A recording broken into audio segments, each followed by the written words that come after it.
Hello everyone, welcome to Late Night with Captain Foley. So happy Easter everyone, hope everyone had a great Easter, a safe Easter, hope everyone is fine. We just got back from a friend's place and I felt guilty about not giving you guys another live this weekend, so I'm here now to hang out with you guys and chat with you, and hopefully you guys really are going to show up and hang out with me and chat. And if you want to super chat, that's cool. If not, that's cool as well. We're just going to hang out and talk about what you want to talk about.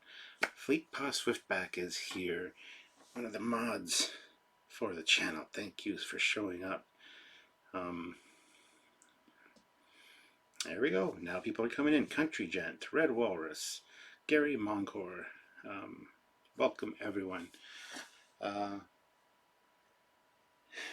Yeah, just thought I'd hang out and, you know, I was going to just watch YouTube or waste my time, but I figured why not come on here and chat with you guys instead.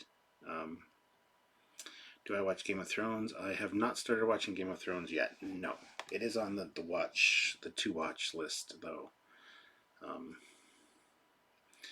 Good morning from Easter as I begin to sit down and watch the new episode of Game of Thrones. Woot. Well, no spoilers for anyone in the chat, please. I don't watch it yet. I will get around to it. I have actually seasons 1 through 7 on Blu-ray because I got it for a super great price. I got all 3 seasons for $70 on Blu-ray for 7 seasons. I know there's like another 3 seasons, but I figure once it's done, then I'll go in and just watch it, so I don't have to worry about waiting for anybody. Dale is here as well. Amir from Kenya. Well, that's awesome.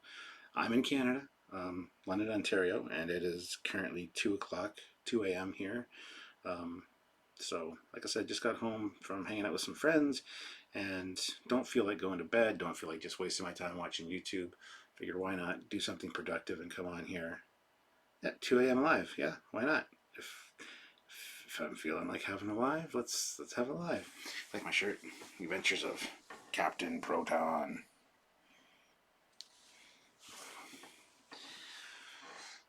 You know who Captain Proton is. Fleet Paw Swiftback puts in $4.99. Was rewatching Discovery, trying to translate the spoken Klingon in it. LOL. Nerd. I'm just kidding. We're all nerds. It's fine. So yeah, right now I'm watching a channel called Growling Sidewinder, where he uses a computer program and he does different dogfights with different jets to see who's better. Right now it's a F-14 versus an F-18. Now, I'm a huge F-14 fan, so I'm just in the ready room, so we'll just give you guys a look. See, there's the display cabinets, there's the Enterprise, and there's the battle simulation.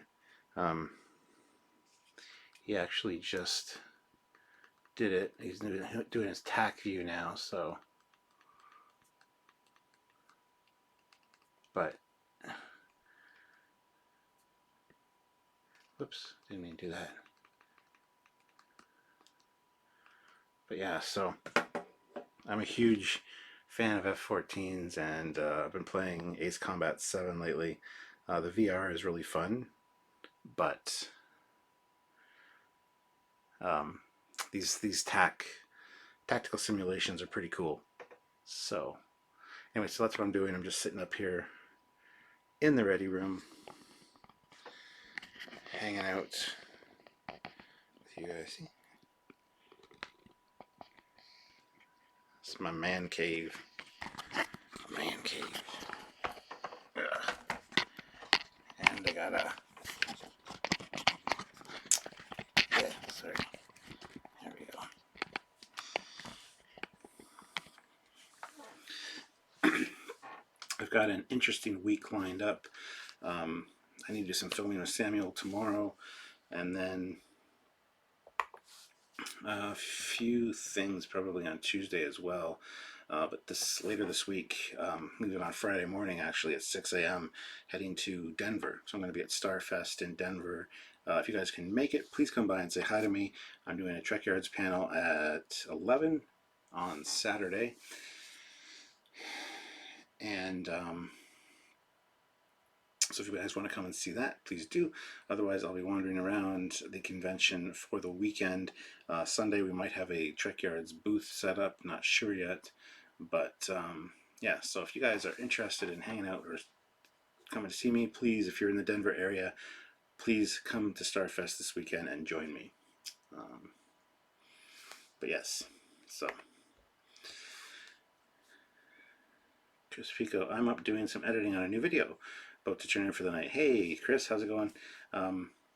Guys, if you like video games, like old video games, old ass video games, retro video games, if you will, I would suggest you head on over to my friend Chris Pico's channel. It's called The Old Ass Retro Gamer on YouTube. He does some fantastic reviews of older games, and he's just a fantastic guy all around. Both Samuel and myself have been on his channel as guests talking about Star Trek games. I've been on myself just talking about Transformers games, and we need to do that again soon, Chris, by the way. And I've also been on his other show, The Movie's Starting, twice. Once talking about the 1986 Transformers movie, animated movie, and then the latest one was the final countdown.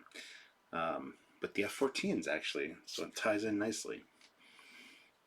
The Admiral was not going with me, no. She is staying at home. But I'll be staying at my buddy Cliff's place. So me and Cliff are going to be hanging out, doing some lives together. He is a fantastic scratch a model builder. He does a lot of great models from scratch. He did a huge Battlestar Odysseus for Wonderfest a few years ago. So we'll be doing a Fleetyards video on that, like a Fleetyards live probably. And we're also going to be doing one on his Millennium Kestrel, which is the one he took to Wonderfest last year, which is a really fantastic Star Wars ship that he scratch built. So we'll be talking to him about the procedures for scratch building. You'll get to see the model, ask him some questions. I'm going to do a few lives while I'm there. So yes, Chris, we need to do another collab for sure. Don't know what on though. I proposed the War for Cybertron games maybe. That might be cool, but we'll talk about that later, Chris. But thanks for coming by. I'm sure you've seen this before, but at the Wings Over the Rockies Air and Space Museum in Denver, there's an F-14 and an X-Wing fighter that was built for the first Star Wars celebration that was held there. Yes, somebody actually sent me the link to that when I mentioned I was going to be there. I don't know. Cliff has a few things he wants to show me, a few things to do, so I'm not sure if that's on the list, but since I am a huge F-14 fan, I would love to see the F-14. And the X-Wing, I was told it was full scale. I looked into it. It's not really full scale. I mean, they say it's full scale, but it's not really full scale. Good night, Chris. And guys, go check out the Old Ass Retro Gamer on YouTube. Subscribe. Join him. Join him. Let the nostalgia flow through you. Are you going to talk about the Eagles from Space 1999? Well, we've already done a Fleetyards mission briefing on the Eagles from Space 1999, so you might want to look that up on YouTube. Just type in Fleetyards, all one word, and Eagles 1999. Thank you, Carlos. Or Carlo, yes I am. Saw Bumblebee yesterday. That movie was a big love letter to G1 fans. That movie was fantastic. That's how the first Transformers movie should have been. I did love the ending where he turned into the 75 Camaro as a lead up to the other Transformers movie. That was fantastic. I'm a huge Camaro guy, so that was just awesome. Well, Dale, go subscribe to Old Ass Retro Gamer on YouTube, please. I'd like to get him more viewers. He doesn't have as many subscribers, and he really deserves subscribers. He's a great guy, and really need to help him out if I can. He doesn't need the help, obviously, but I'd like to help him out. Gary says, good night, Captain. Great to see you. Good night, Gary. I think that's quite retro now. What? Oh, Birth of the Federation. Yeah, yeah. Maybe Chris and I should do some focus some more on some more Star Trek games. Um, yeah, somebody asked about the disco finale, what I thought of it. I rather enjoyed it. It did have a lot of like not errors, but a lot of plot holes and things to complain about. But at the same time, it was also really enjoyable to watch, especially the ending. So I scored it pretty high. I gave it an 8 or an 8.5, um, which I got kind of lambasted for. A lot of people were like, well, if you had so many problems with it, why'd you score it so high? Just because of enjoyment factor. I really enjoyed it. I did like the end, seeing Earth and seeing the Enterprise in dry dock and Spock shaved and on the bridge, and then he activates the Moray thing on his panel, and oh, it was just nice. You could have been a Camaro this whole time? Yeah. Remember the Game Boy TNG game? I don't remember that one. I do have a Game Boy DS game, which is a tactical simulator of sorts. Um, it's downstairs. I'd have to go dig it up, but would be nice to see you finish off your refit. It was what got me into your channel. I enjoyed your knowledge and thoughts you had, and gave me confidence to try to making a light model. Well, Carlo, I will get into it. I need to get just back into model building in general. I have whipped together the Foley class, but I haven't painted it or anything or finished the details. But yes, I do need to work on the refit. My buddy Michael Friedis, who's joined us for Trekyards Originals with his Terror Bird and stuff, he's always on my ass about the refit and getting it finished. So don't worry, people are, and Sylvia as well. She's telling me I gotta get to work on it. So it'll happen. I apologize. It's been so delayed. It really makes me feel bad, but I'll get there. Daniel Hentz, enjoying breakfast while watching Foley late night talk, a new experience. That is odd, but I knew that the timings would throw a lot of people off. But that's cool. Get new people in, that's fine. I'm about to start rewatching Space Academy and Jason of Star Command for the first time since I was a kid. The effects on that show were very derivative of 77 Star Wars. I remember the first Star Trek game I played. It was Star Trek The Next Generation, a Final Unity. A Final Unity was awesome. I had that on my computer. I played the intro to that, and that first scene where you got the guy in the shuttle who looks exactly like Picard but with hair. I watched that opening, the credits and stuff, like so many times. Enjoyed the game. Never finished the game, I don't think, but really enjoyed that. That was a fantastic game. I still have it downstairs. I still have all my original games and the packages for them, the packaging. So love the Foley Mark III that you don't show much, and don't apologize. Well, I'm sorry for not showing. Oh, I apologize.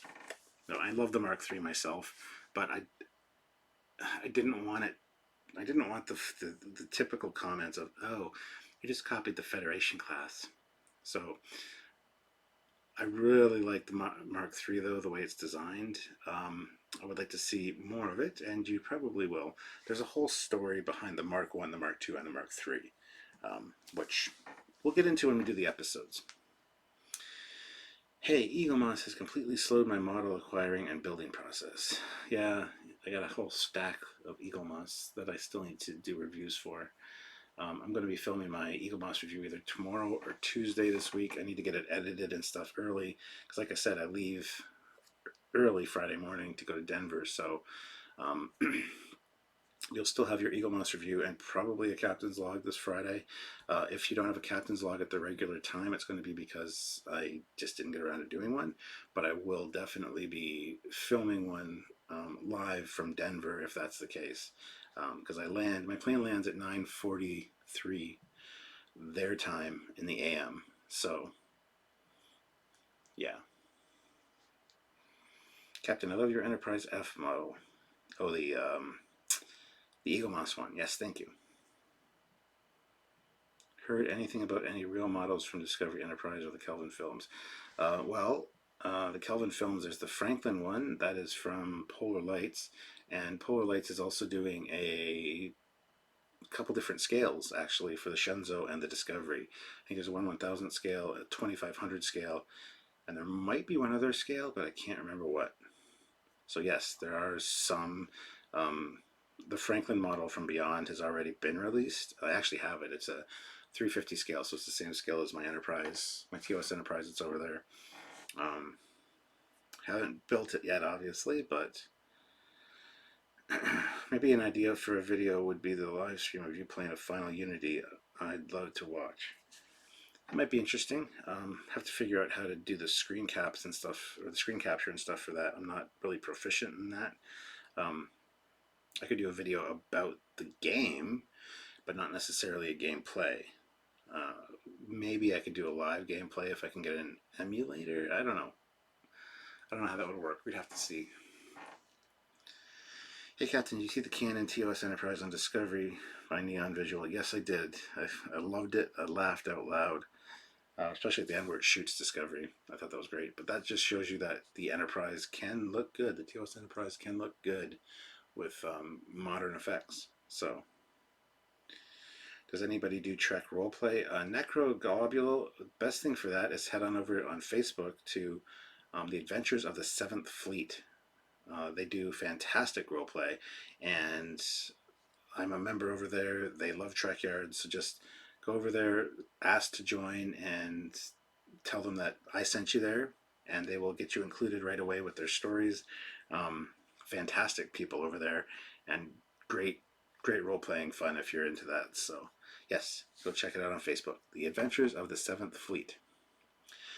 Carlo Albanez puts in £5. Thank you very much, Carlo. It's all I can spare. I enjoy your thoughts and thank you for the content you both have done. Well, thank you very much. Like I said, you don't have to super chat. It's really greatly appreciated. Don't get us wrong. But yeah, if you can't spare anything, don't worry about it.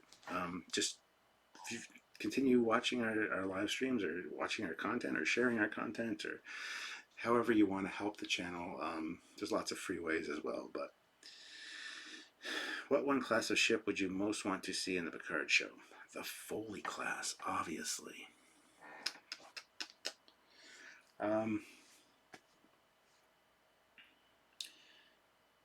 I'd really love to see a Sovereign class. I don't think we're going to, but or even just a throwback to the Galaxy class. Seeing a couple of those still in service might be nice. But those are my answers. Oh, I haven't heard anything. Saw the Franklin, but that's all. Any sites reporting on the kit's developments? No, I would just do a Google search for Polar Lights Discovery model, and you'll find some stuff.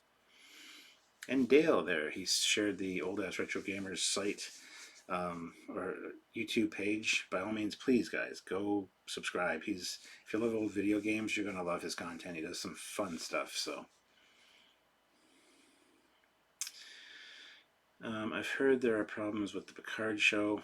That's not true. They're starting filming. They've already started filming, I think, or they're going to be like within the next week or two. They've just announced some new cast members, so there's no problems with the Picard show. All those rumors you hear from those other sites, other YouTube channels, are just bullshit, made up clickbait stuff. So don't buy into it. We'll report anything like that if we like to be more sure of our facts before we report anything here. So yeah. I'm just looking to get a TOS era campaign going. Oh, TOS. They do post Nemesis kind of thing, but I don't know any other role-playing games or role-playing things. Enjoy your regular videos, especially the Discovery and other channels are too gleefully negative. Yes. Well, we try to be fair and honest and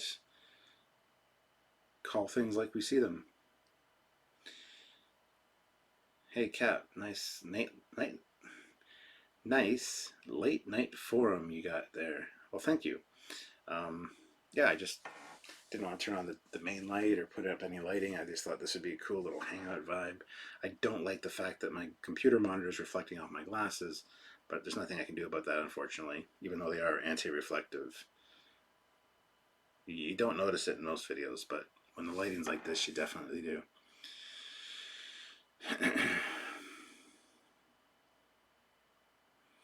I recently bought a book, Star Trek Shipyards, Starfleet Ships, 2151 to 2293, and it's basically all the books that come with the Eagle Mouse models combined into it into one, isn't it? Yes, there's actually 2 books.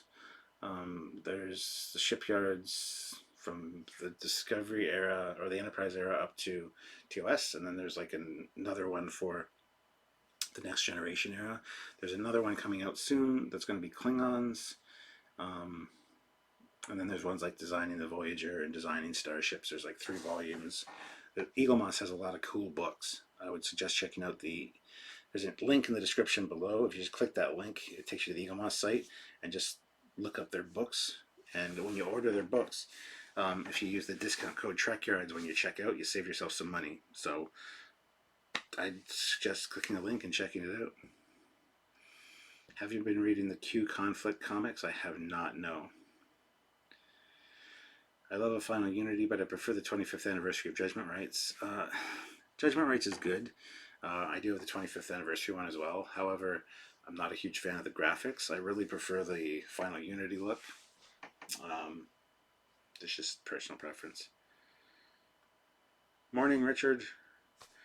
7:30 here in the UK. Got home from work early, and you were on. Fantastic day.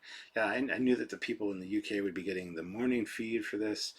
People in California it's like 11 p.m. for them, so they can see it. It's just a new time for this kind of thing, and I think this will be a fun thing to do moving forward. When I'm bored, instead of just sitting on my ass and watching YouTube and getting nothing productive done, why not come on here and chat with you guys? You can ask me questions. It's just a hangout. It's just like you're over visiting me, you're staying over for the night, we're just sitting on the couch chatting and hanging out. And I'll have guests sometimes, have London Batman here or whatever, so you guys can ask them questions. I think it'll be fun. It'll be a fun format. It's not going to be a regular thing. It's going to be kind of whenever I feel like it, but I know it should be a regular thing, but I would just say stay tuned and go from there.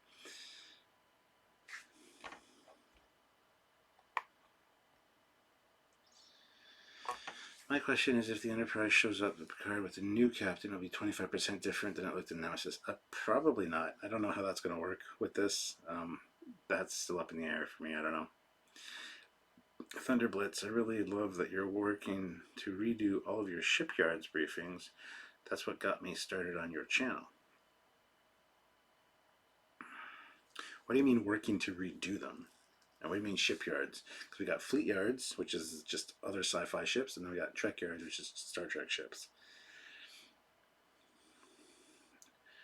Well, I've got a big model build coming up. All I can say is that it's 350 scale. LOL, let me guess.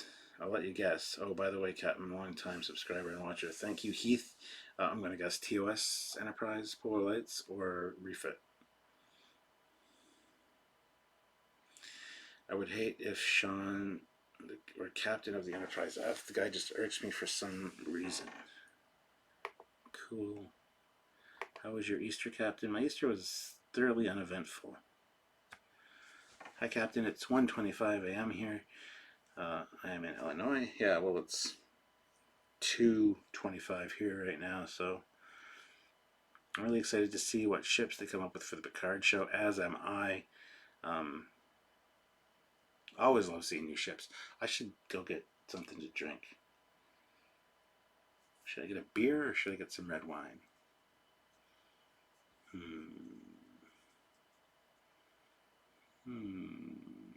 don't know. Different experience with beer and red wine. With red wine, I get very mellow and very lovey-lovey. Now with beer, it depends on my mood generally, but beer makes me tired, so beer now might be a good idea. I don't know. Maybe I shouldn't never drink that. I don't know. I'm watching Star Trek Voyager Season 7 on DVD. Cool, cool. Me and Sylvia right now are watching Big Bang Theory. We never watched it before. We saw the odd episode here or there.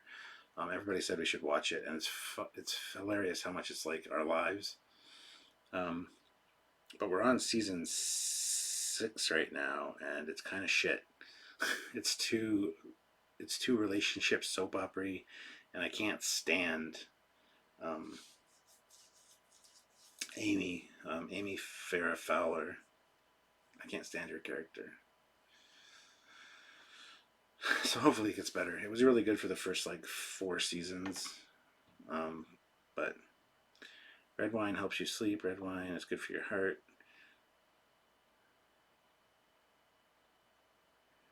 Keep the ambiance. There you go. Have some black coffee, Captain. Or have some coffee black, Captain. What's up?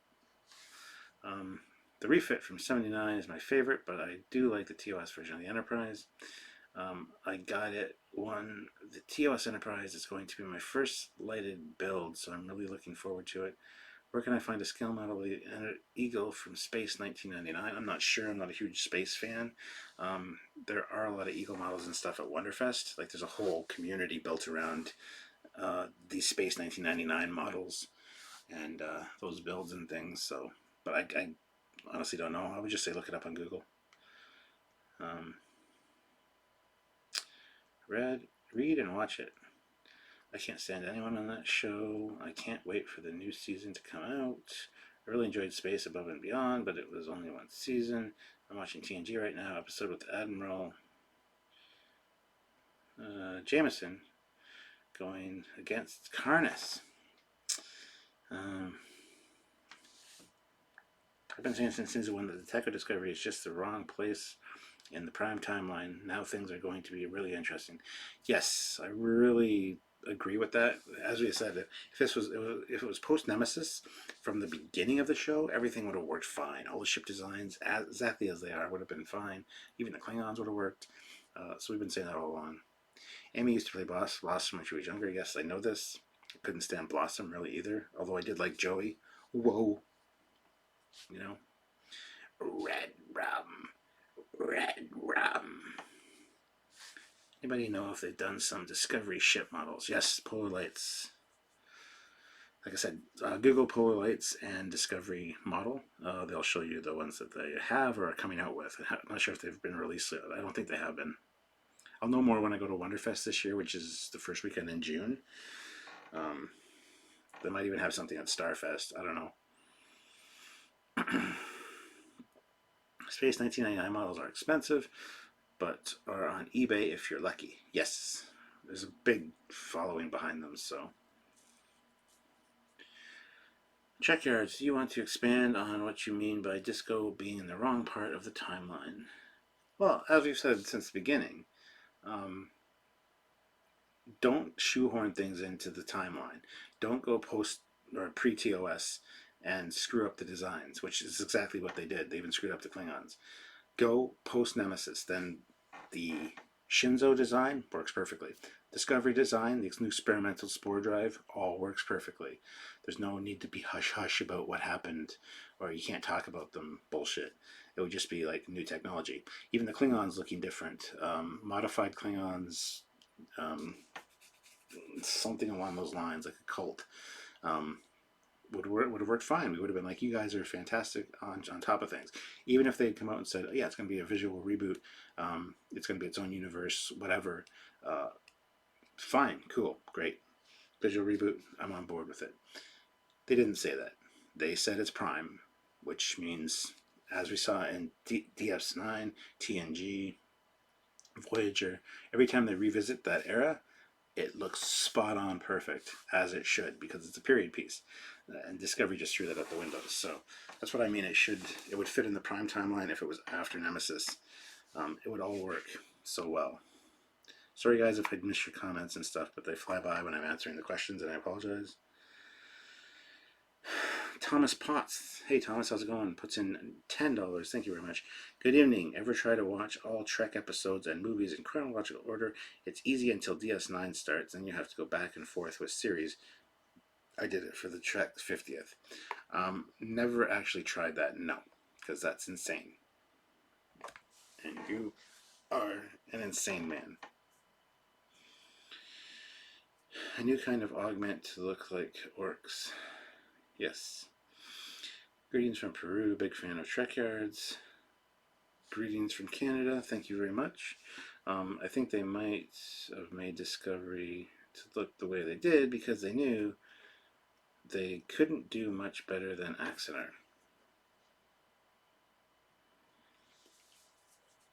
I don't think that's the reason at all, to be fair. I don't know the reasoning, but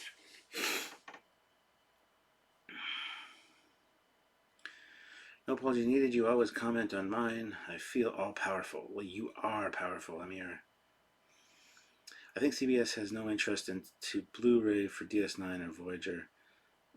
They do have interest in it. They just said it'd be too expensive. But now that they've got DS9, What We Leave Behind, they've remastered a bunch of stuff for the documentary. It's just going to be a matter of time before they actually do the series. And Voyager will not be far belong. It'll be not be far belong. It won't be far long after that, is what I meant to say.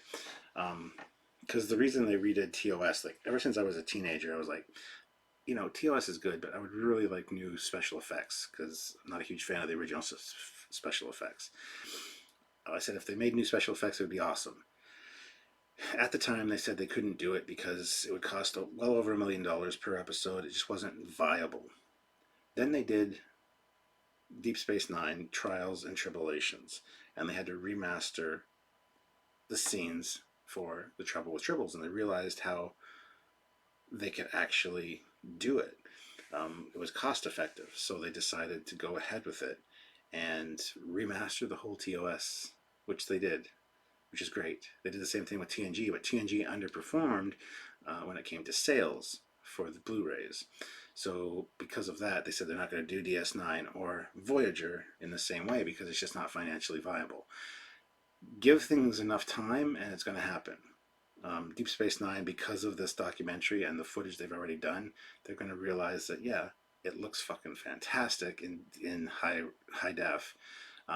So they're going to redo it all eventually. I promise you. Same with Voyager. You don't have to worry about Enterprise. You don't have to worry about Discovery because those are both HD. So we just got 2 series left to do. Get them done. Deep Space Nine is my favorite series. I would really love to see it in high def. So it'll happen. It'll happen. It'll just take time.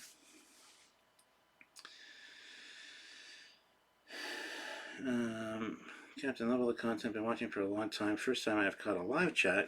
Keep doing. This chat flew by. Sorry. Keep doing what you do, so Discovery haters won't survive. Thanks, Captain. Well, thank as Mystery. Thank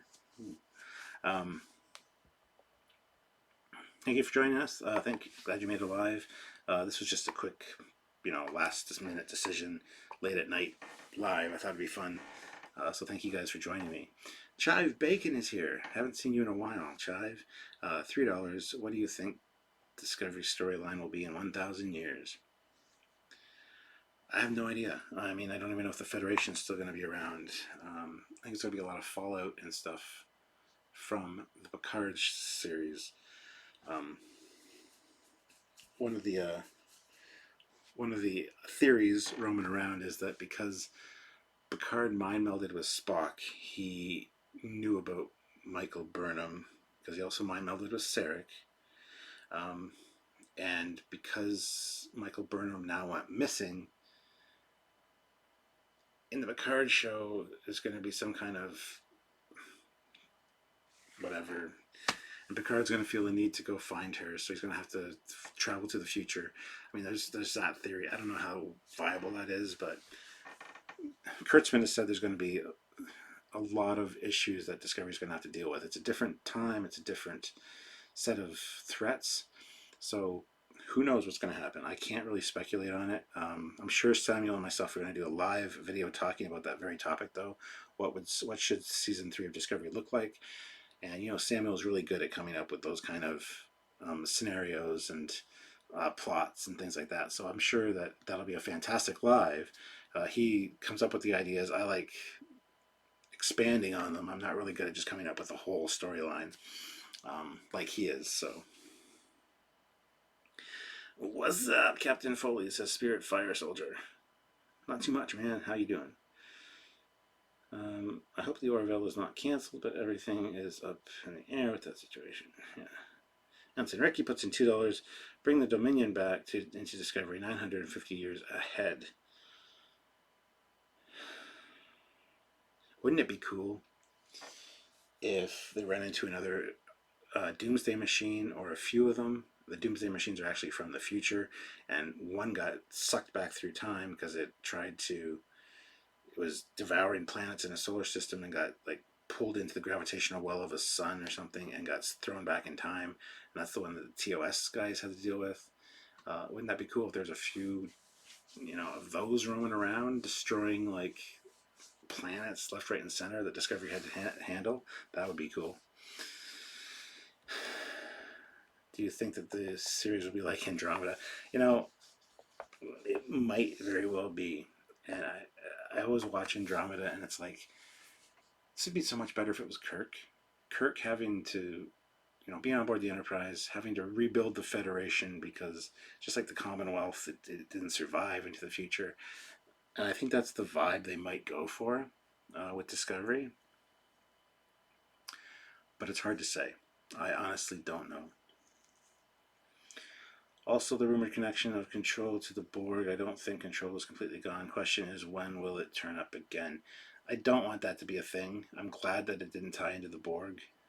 And I know it's still aboard Discovery, and Discovery went to the future with the nanotech. They're in the spore chamber right now, so it's always a possibility, but I really, really hope not.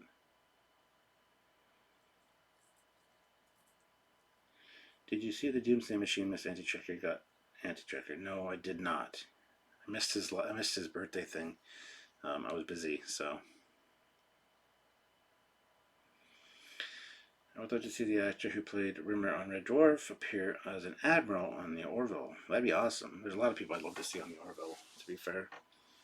I kind of want a series that involves the Iconians, bring them out of the Legend of Canon in the Canon setting.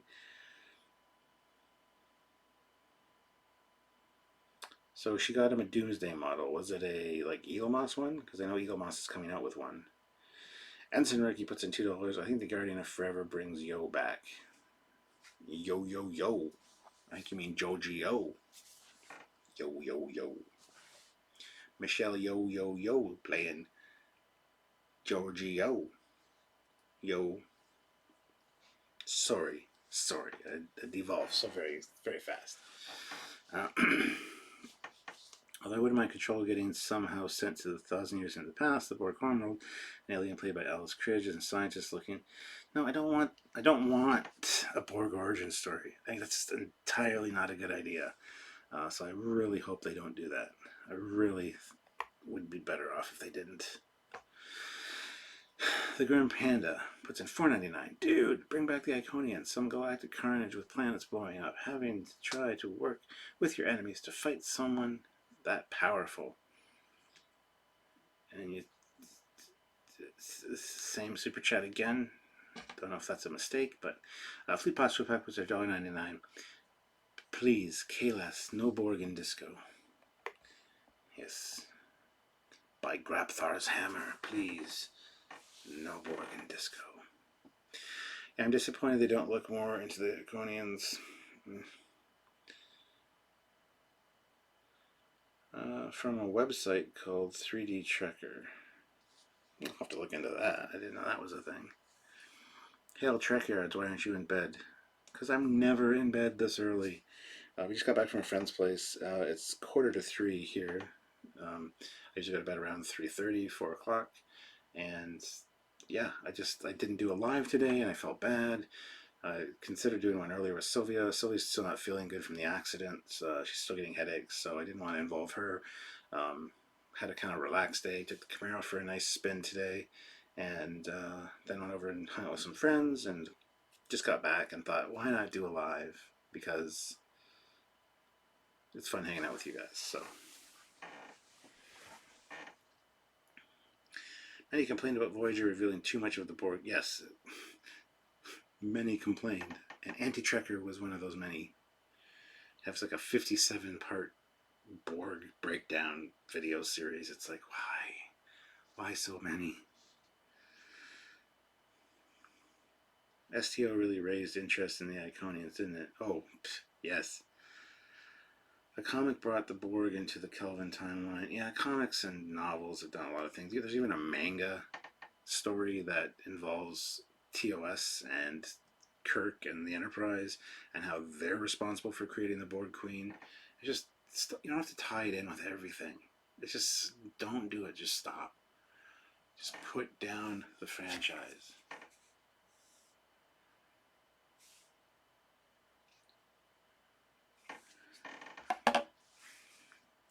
Hope Picard brings back the old Star Trek ideals and positive vision of the future. Yeah. Anti-Checker doesn't like anything. He is getting old, you know. Oh, he likes things, but he is getting old, yes. He's 51. He's an old man. Just wanted to drop in and say hi to everyone, and of course, the captain. Well, thank you, Vile Mike. Much appreciated. Hello to you. Kelvin versus Borg. Did they radically redesign them? Don't know. 950 years in the future, KLS comes back to unify the Klingons. It's 930 years in the future. It was 950 years 20 years ago when her mom originally jumped. But because of the passage of time in 20 years, she programmed her suit to go 930 years in the future. That's something a lot of people missed. A Pike is a cool idea, but we kind of know his destiny, don't we? Yeah, but he's still got another 5-year mission before that happens, so there's a lot can happen in that 5-year mission. Just there's no stakes, he can't die. Has the Anti-Trekker any positive content anyway, or just hate? Oh, the Anti-Trekker has a lot of positive content. He's not all hate. He's actually a very level-headed guy. He likes what he likes, which is fair, but he's not like Doomcock or Mecha Random that are just hate, vile. It's, if he likes something, he'll tell you. If he's very, very on the level as far as that goes, and I really appreciate that. I do get sick of the negativity sometimes. He is very much more negative than me, especially about Discovery, but that's fine. I mean, I understand his arguments and his beefs, and he does go out of his way to point out the good as well, so I can't fault the guy. I did initially not watch his videos for a long time just because of his channel name, the Anti-Trekker. I just thought it was he hated Star Trek, so I deliberately didn't watch his videos for a long time, and then decided to watch one and kind of got sucked in, and now we're friends. So and the reason for his name, he's going to let everyone know when he gets to 10,000 subscribers. He's not there yet. I've already kind of guessed part of it, he said. It's pretty, to me it's pretty obvious, but we'll find out when he gets to 10,000 subscribers. I think he's at 7,000 or 7,100 now, something like that. Okay, how about Trek and Transformers? What about it? Hey, what's wrong with being vile? Sorry, Vile Mike. Nothing in your case.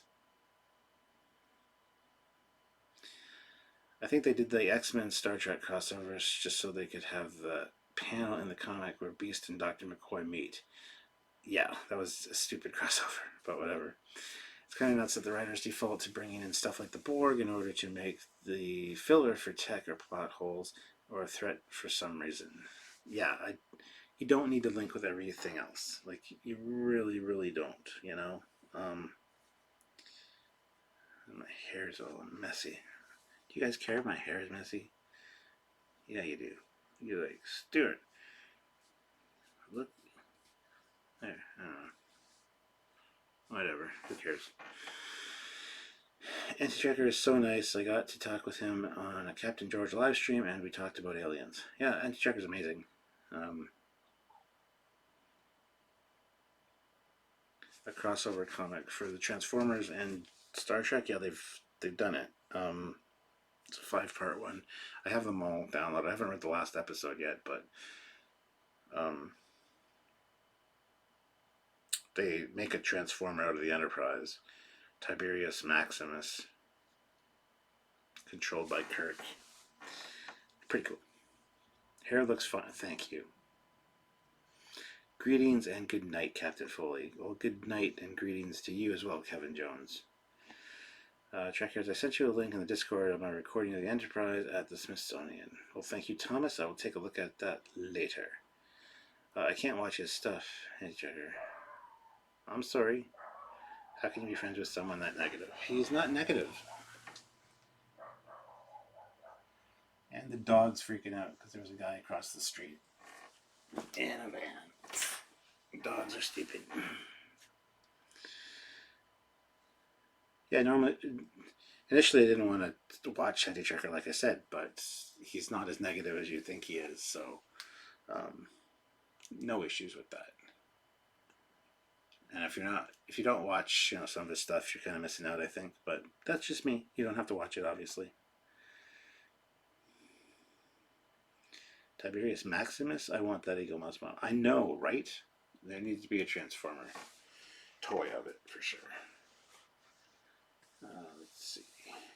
Holy shit, Captain Foley's live. Late night with the Captain. What? Sweet.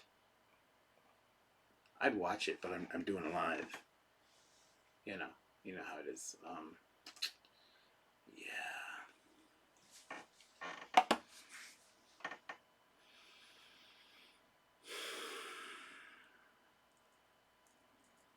So yeah, I don't know what else to talk about right now, guys. Just not really watching a video, it's just on in the background about the Star Wars celebration in Chicago this year and the future of Star Wars toys. Ian Warrender is here. Good morning. Good morning. Yes, that would be so cool. Hey, Dale. Good. About to head to work. It's 7:49 here. How are you? Oh, you're going to work? I'm sorry about that. Everyone hit like and say. That's right. Ian's on top of things. Ian probably just woke up, but that's cool. Just the fact that the moderators just popped on you. I didn't give an announcement that I was doing this. I didn't plan this. It's just the thing that happened. You guys are awesome. There are some things we do wish they would do more with, like the body snatching aliens from the episode Conspiracy. That would be nice. That would be a cool tie-in, yes. Because they were originally going to be the big baddies for TNG, but then they changed it to be the Borg, so. Which, take it or leave it.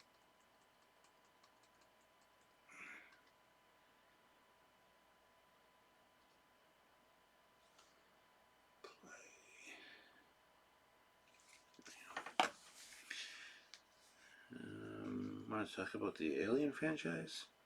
We could. I got a bunch of Alien and Predator Eagle Moss figures and stuff. I've already done a few reviews on some of them. If you guys are interested in that, you can check out those videos. But we can talk about that if you want. It's more of a Sylvia thing. She's a big Alien fan, so try to get in when I see you streaming. Love talking and listening to you, man. Well, thank you, Grim Panda. Much appreciated. I wholly agree that bluegills were a missed opportunity. Am I the only one who saw the J.J. Abrams inspiration on the season finale of Discovery? Shots like Spock walking onto the bridge, and the way Pike sits down in the chair like Chris Pine. Yeah, well, there's a lot of Kelvin influences, unfortunately, in Discovery, which makes me fine to say that it's the Discovery verse. It's its own thing. It's like a parallel dimension or timeline, very much similar to the Kelvin verse. That's fine. And actually, that Enterprise and that bridge are the Enterprise and bridge we needed for the 2009 movie. If we had got those as reimagined new kickstarted Enterprise, visuals, I would have been fantastic. I would have been in love with the thing. I don't get me wrong, I do love the Enterprise in Discovery, but I think it would have been better in the 2009 movie as a reboot Enterprise, because the Kelvin Enterprise, the Brian Church Enterprise, the JJ Prize is a steaming pile of crap. It's just not good, and the bridge is totally unacceptable. But anyway, hey Kat, are you still restoring your Camaro? If so, can you make a video of what you've done so far? Well, it doesn't need to be fully restored, but yeah, I'm doing a few things to it every year, kind of thing. I'll be doing regular video updates on it. I just got the transmission redone like 3 weeks ago. Had some issues with that, so that's done. I need to take it in soon to get the suspension redone. So little things at a time. I wish I could just afford to have somebody take it for 2 or 3 months and just fix it, but just can't do that, unfortunately. Fleet Pass with Pop puts in $4.99. Do you think if new showrunners come on and say that Discovery is in its own universe separate from Prime, you'd accept it?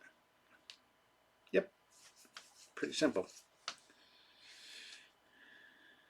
JJ's Bridge hurt my eyes at the theater. Yes.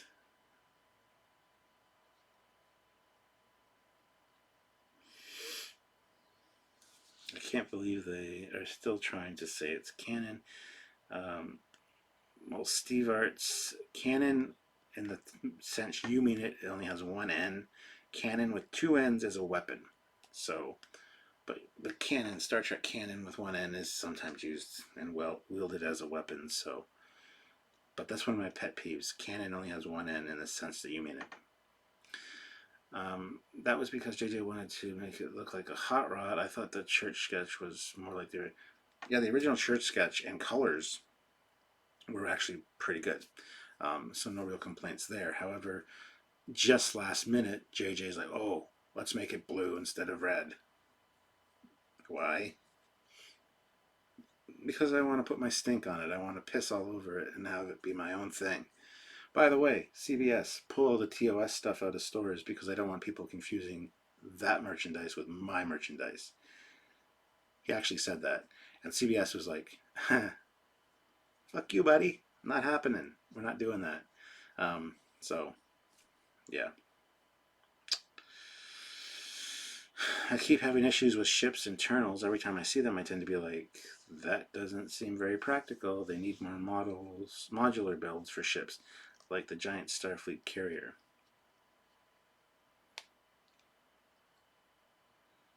Okay. That you did a video on. Giant Starfleet carrier that we did a video. But the Typhon or the Typhoon?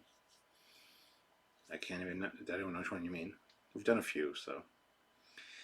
Hey folks, got that like, hit the like button, guys. Yes. JJ started okay with the first film with Nimoy to help kick it off.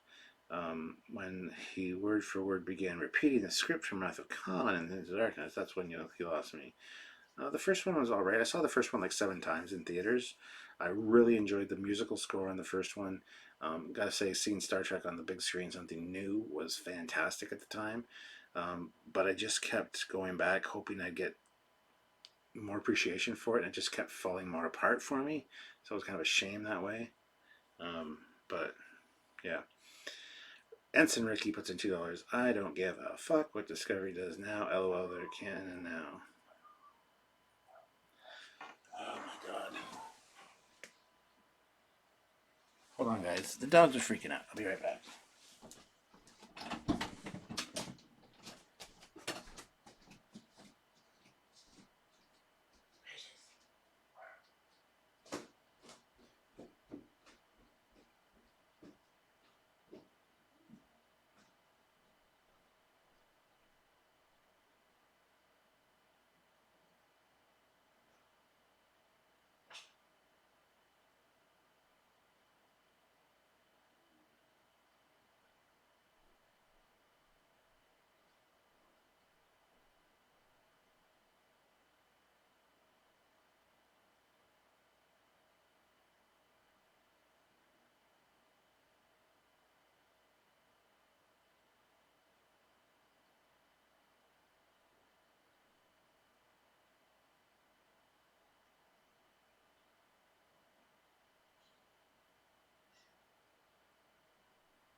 I'm back, and I brought a beer because I'm not tired yet, but I need to get tired. These make me tired.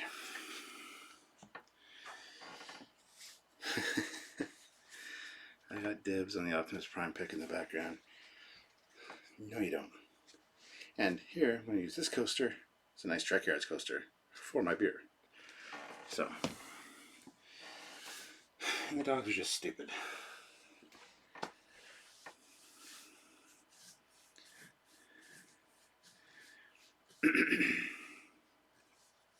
You like my PJ pants? Yeah, man. Check it out. They say, like a captain. And it's Captain Morgan, but like a captain. You know why? Because I'm the captain. I do everything like a captain. Because I'm the captain.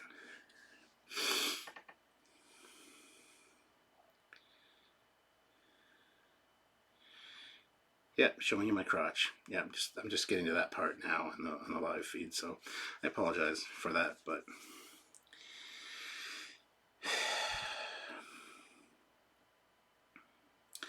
would you want to see that state in the Borg? Would you want to see what state the Borg are in post Voyager Endgame? Would they still be the Borg? I don't know, and I don't really care.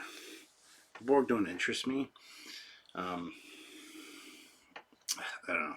It would be interesting to see what happens with them, but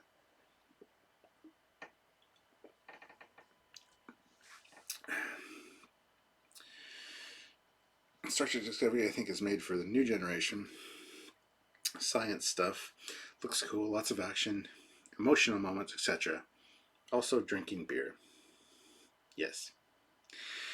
You need a 3D printed spinning Spock to take over when you're away. I got a lot of things that could take over while I'm away. I could get my R2D2 up here. He could take over. Hey, Justin. I did imagine a Captain Morgan ad with the Star Trek captains. Yeah, that would be hilarious. Captain, Captain, Captain, Captain. Don't know if you catch this, but if you're ever on Star Trek Online, look me up. I'm Captain John Lester. All right, John Skaggs, I will do that. Haven't been on. Well,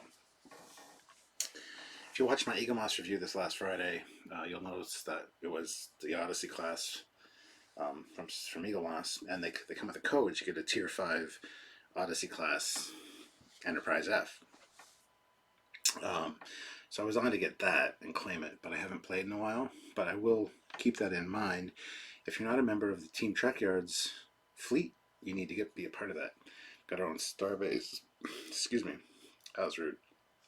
Got our own starbase, and our starbase is like top tier because the guys in charge of it really know how to do the game. So it's got all the bells and whistles. So if you're not a member of Team Trekyards, Star Trek Online Fleet, go to Facebook, join the Star Trek Online community. There's a Star Trek Online Team Trekyards Facebook page. Go there, join, ask to be part of the fleet. They'll make you a member of the fleet, and then you can hang out with me in game if I'm ever at the starbase or whatever. It'll be fun. Do you think they tacked on the Talos 4 death penalty result of the classifying Discovery and the Red Angel? I mean, possibly, because it wasn't mentioned in Discovery. I just think it was a product of its time, being the 1960s, where the death penalty was more of a thing back then. It's just a product of its time, I think. But yeah, it would be cool to get some kind of explanation as to why it was, such a severe penalty. I always thought it was stupid to have a death penalty in the Federation, but what do I know? Yes, Star Trek Online calls species 8472 the Undine. Yes. The production of Star Trek Discovery is the equivalent of having an 8-year-old $10 million and telling him invest financially for the future. I don't think the canon was stepped on as much as overlooked. Well, a little bit of both happened for sure. It was just Brian Fuller's initial, the Klingons can't look like Klingons, the Federation ships cannot have cylindrical nacelles, we need everything to look new. That was his mandate. So everything started off on the completely wrong foot.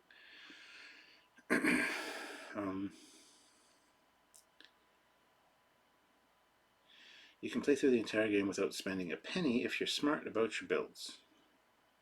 It's STL. Yeah, I haven't spent a penny on STL.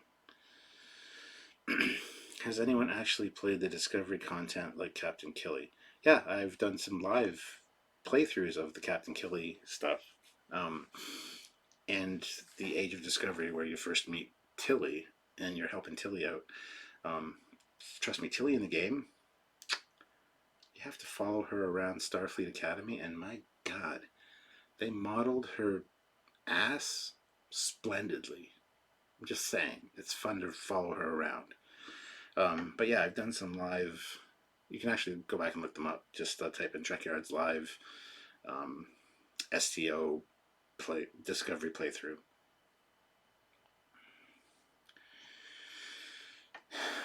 So who do we like better now? Zachary Quinto, Spock, or Ethan Peck after season 2? I'm definitely leaning to Peck. Excellent portrayal of the character. I love Peck. I think he did a fantastic Spock, but then I saw him shaven in the last episode, and he's like, oh, okay, well, can we have the beard back, please? I think it was just because we got used to seeing him with a beard. Usually after anyone shaves, you're like, oh, they look weird for a little while. So I hope that's what it is. I just didn't think he had too much of a baby face. But I've said all along that I think he's a better Spock than Quinto, personally. But that's just me. Nobody cares what I think.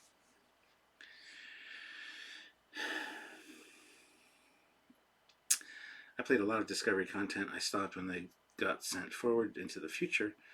See, that way you can play the original missions. #dead. Okay. Brian Fuller was also responsible for naming Michael Burnham. He's known for giving female leads in his project male names. That I did not know. Tilly's booty is overpowered. Yeah, it is. It's fantastic. Man. I don't know if any company that owns the major sci-fi franchises know what they are doing anymore. It seems like a lot of shots in the dark with some hits and nothing that really stands out. That's because storytelling and canon building and universe building has gone the way of the dinosaur. It's all about corporate decisions by committee and making money. Nobody gives a shit about the content anymore, because there are people working on Discovery that have never seen The Cage. There are people working on Discovery that have no inkling on what Star Trek means, what it's about. And it's sad. It is sad with all the people out here like us. Anyone joining this chat would be a better choice to work on that show than the people they have working on it. But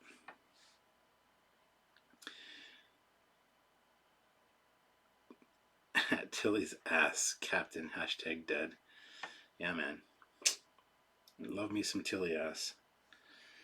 It's late night after all. It's Captain Foley after hours, late night. It's like, bum chicka bum bum. Just saying, Tilly. I know she's married now. I know where Mary Wiseman got married, but you know what I'm saying. Fuller created Captain Proton. No, he's gay. Who's gay? What?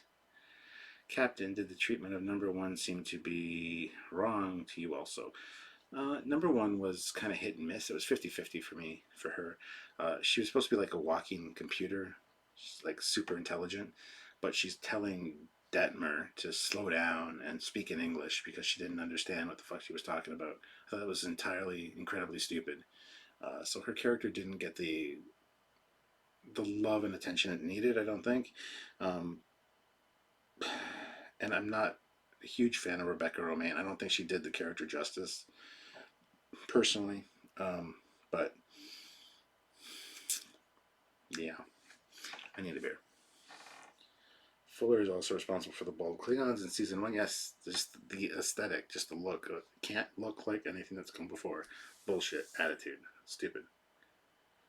Pew pew on dem buns. Bruh. Yeah, bruh.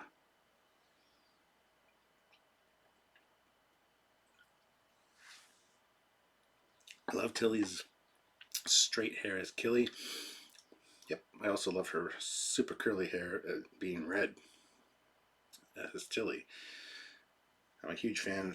I'm a huge sucker for curly hair, especially curly red hair.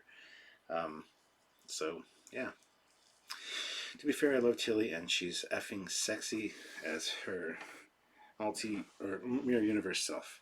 She's sexy just all around.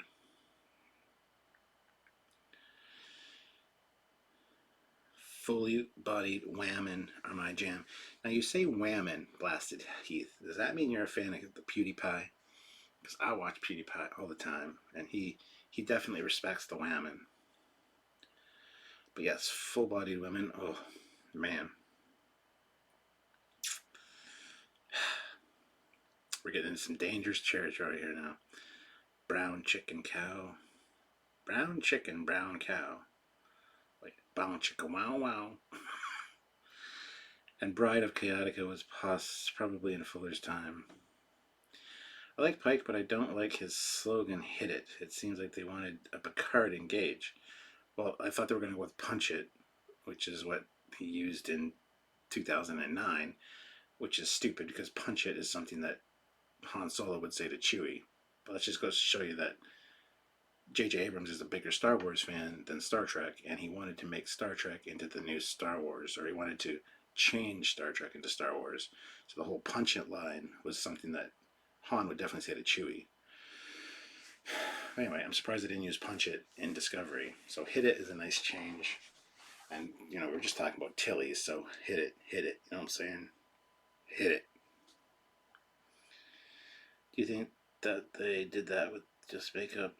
She did look a lot different. I don't know. Would you rather get married by Michelle Yeoh as Empress Giorgio or Denise Crosby as Empress Silla? Well, I can't stand either one, either the actresses or the characters, so neither. Tilly seems adorable, as she does indeed. The new D7 is awesome, but will we see it again? No, because they've gone to the future now, so no, I don't think so. The orbital not being renewed yet worries me. A little bit, yeah.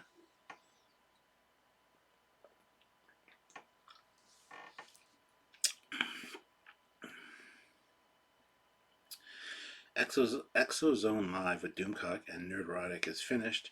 Time to tune into Trekyards. Oh, I didn't even know that they were doing a live thing. Tilly also holds the distinction of the first character in Trek history to drop the F-bomb on any TV show or film. Yes. And I had no problem with that. A lot of people were all up in arms about that, and it's like, just relax. It's fine.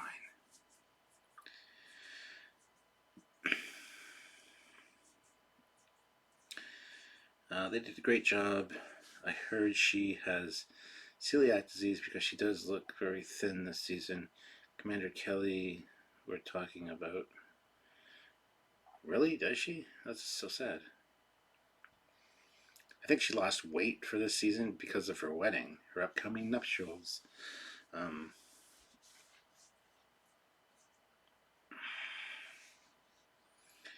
Good morning from Norway. Well, hello, Norway. Canada welcomes you into our warm or chilly, depending, embrace. Disney did cancel The Gifted, even though they are not making X-Men for another 5 years. I like the helmswoman with the implant in her head. Can't remember her name, but wow, and that eye. Her name is Detmer, D-E-T-M-E-R, and she's kind of grown on me. I wasn't a huge fan of her at first, but even her and the other one, the black girl that sits beside her, can't remember her name, Unushum or something. They've both really grown on me. I really like them both now. So yeah, I'd agree with you. But Tilly's better. Tilly reminds me a lot of Sylvia. When I first met Sylvia, she had curly red hair. Oh man, she's gone blonde now, but you guys know that, and she's also straightened her hair because keeping curly red hair is apparently really difficult. but it's like a super turn on for me. So when I met her, that's what she had. And so Sylvia reminds me a lot of Tilly. That's one of the reasons I really like Tilly. They even have the same quirky attitude, the same kind of mannerisms, the same kind of awkwardness at times, the same intelligence. So there's a lot about Tilly and Sylvia that really hit home for me, and that's one of the reasons I really love Tilly. Plus, her first name's Sylvia, spelt different than my Sylvia, but still, you know. Ooh, Owashkin. Owashkin. Yeah, see, even when it's in front of me, I can't frickin' say it. I'd like to learn about Detmer's backstory. Yeah, that'd be cool. Okay, so when does the mother become Empress of Klingon? Empires of Klingon. I don't know what you mean exactly. She's marrying Gordon. That's so crazy, but cool. Oh, on Orville. Yeah, Kelly is marrying Orville, or Steve Grimes is marrying whoever the actress is that does Kelly. Yeah.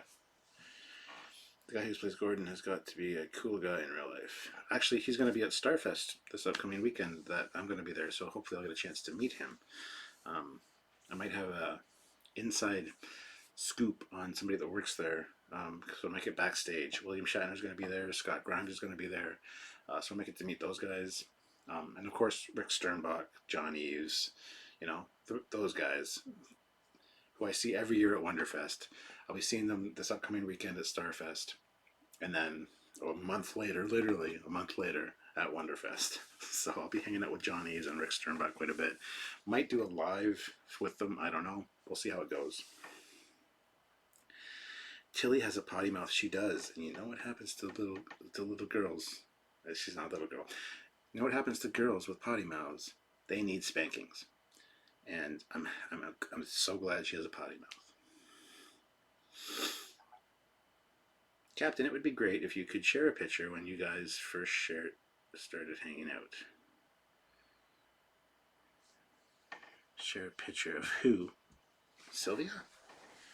I can show you a picture of Sylvia when I first met her. Sure. Give me a second. Get the ones where she's clothed. That would probably be good.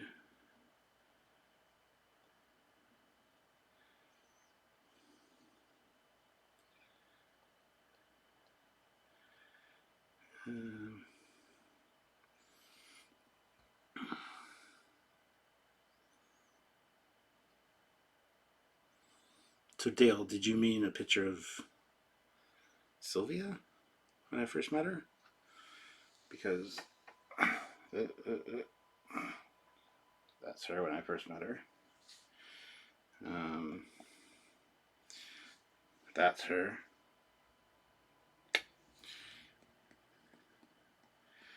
Some of these are inappropriate for you guys, but that's her. So that's when I first met Sylvia. She did have the red curly hair, and she was absolutely adorable.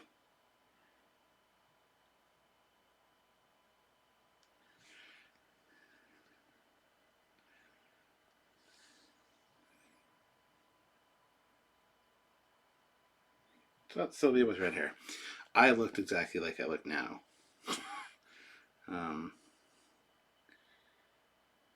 Let me see if I can get a picture. That's her and me at our wedding reception.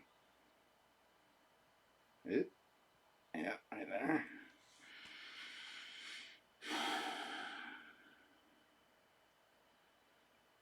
But yeah, that's me and Sylvia.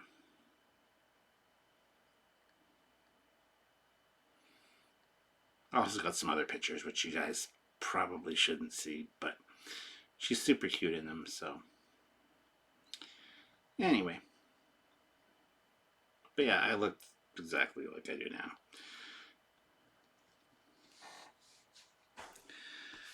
How long have y'all been married? Well, got married in 2013, so do the math.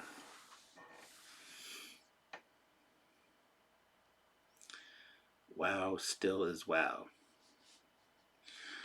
I told you before that I can see this good amount from my front yard. I'll see this. Okay. Pimping out the wife. Weird. Not pimping her out. I saved those other pictures for you guys can't see them. You do look exactly the same. That was in Vegas, right? No, this was after Vegas. We got married in Vegas, but our reception was when we got home because we had a nice big reception with for family and friends after we got back. So you two are so good for each other. Fully, thank you, Grim Panda. What was it like getting married on a helicopter? It was fucking cool. We took off from the airport, which is by the Luxor, which is where the far end of the strip. That's where our hotel was, the Luxor. But we got chauffeured to the airport, got in a helicopter, flew down the strip, and just as we got to the far end of the strip, went around the Stratosphere, which is the tall casino. I went around the Stratosphere, and as we rounded the Stratosphere, that's when we were actually pronounced man and wife. So the ceremony started like right before that. We got a ton of pictures. This was at night on the strip, so lots of lights. Got a ton of pictures from the helicopter. Got a picture of our wedding rings and whatever in the helicopter. And then as we went around the Stratosphere, we got pronounced man and wife. Went back, flew down the length of the strip again to the airport, and it was fantastic. So. I am missing the classic Trekyards mission briefings a bit. Hope you will see some in the upcoming weeks. You will. We will be doing them again. We just stopped doing them because of the Discovery content. So don't worry. All that stuff will be returning. We have a few new editors now that'll help lighten the load for Samuel as far as editing goes. So, all right, DJ Odyssey, thank you very much for joining us. Go have a 5-hour nap before work. Hi guys, hit that like button and subscribe to the channel. Amazing. What is amazing, Carlo? I'm down with the 31 show if they stay in the shadows. Maybe a Star Trek like NCIS, not rolling into battle with the F and A team and modified war death wagon with 50mm cannons and AK-47s. It won't be like that. It'll be very clandestine, I'm sure. Late night, just woke up in England. Well, in England, yes, but here it's like 3:20 a.m. right now. So watch The Expanse. Yes, don't worry. If CBS asked you to come up with a story for season 3 of Discovery, what would it be?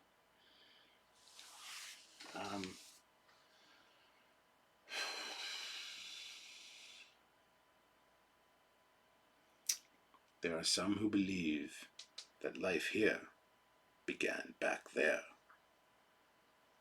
with ships of humans roaming the Federation, who could have been the forefathers of the Aztecs. No. I don't know. So many great ideas that you can do, though, considering where they are and what's going on. Hey Foley, have you ever played the pen and paper Star Trek game? I watched a stream of some people playing. Looked pretty fun. I have not played that. No. And yeah, Ian just shared my Captain Foley personal channel. If you guys want more Captain Foley stuff, go over and subscribe. Click that link and subscribe to the channel. Much appreciated. Have you seen Space Command? It has Robert Picardo, the Quark actor, and best of all, Nichelle Nichols. I have not seen Space Command, no. Kurtzman made me the least interested in Section 31 since Into Darkness. Wow, cool. I saw it in 2000, didn't even realize you could take pics until I was on the ride. At least Ray gets a good facial in episode. What? Good facial? Man.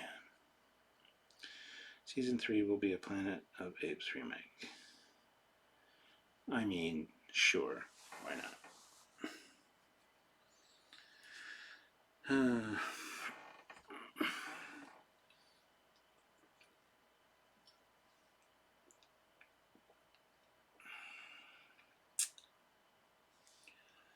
Just watching a trailer breakdown of the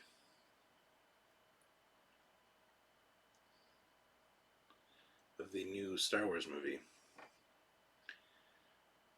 Can't hear it obviously because I'm chatting with you guys, but the new Super Chat animation I'm working on is great. I got to mix Jonathan Archer with John Wick.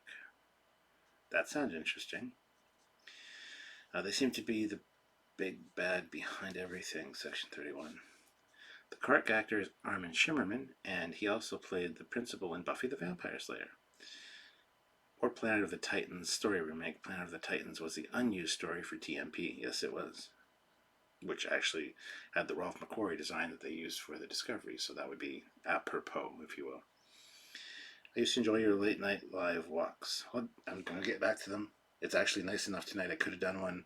I will be doing them again. Don't worry. Once the nice weather's here, I'll be going for regular walks at night. So have no fear. I'll either do them during the walks, or I'll record a quick away mission vlog while I'm walking to edit, or I'll just finish up my walk, have my shower, then come and do one of these lives with you guys. Not sure how I'm going to do it yet, but don't worry. Now that the nice weather's back, I'll be doing more walks. There's so many good ideas here and on other YouTubes. Why the hell do they not fire or set up a group on here to come up with the ideas? Because they don't want to. I don't know. They should just pay us to have, like Samuel, myself, and you guys, the community, just come up, use our ideas.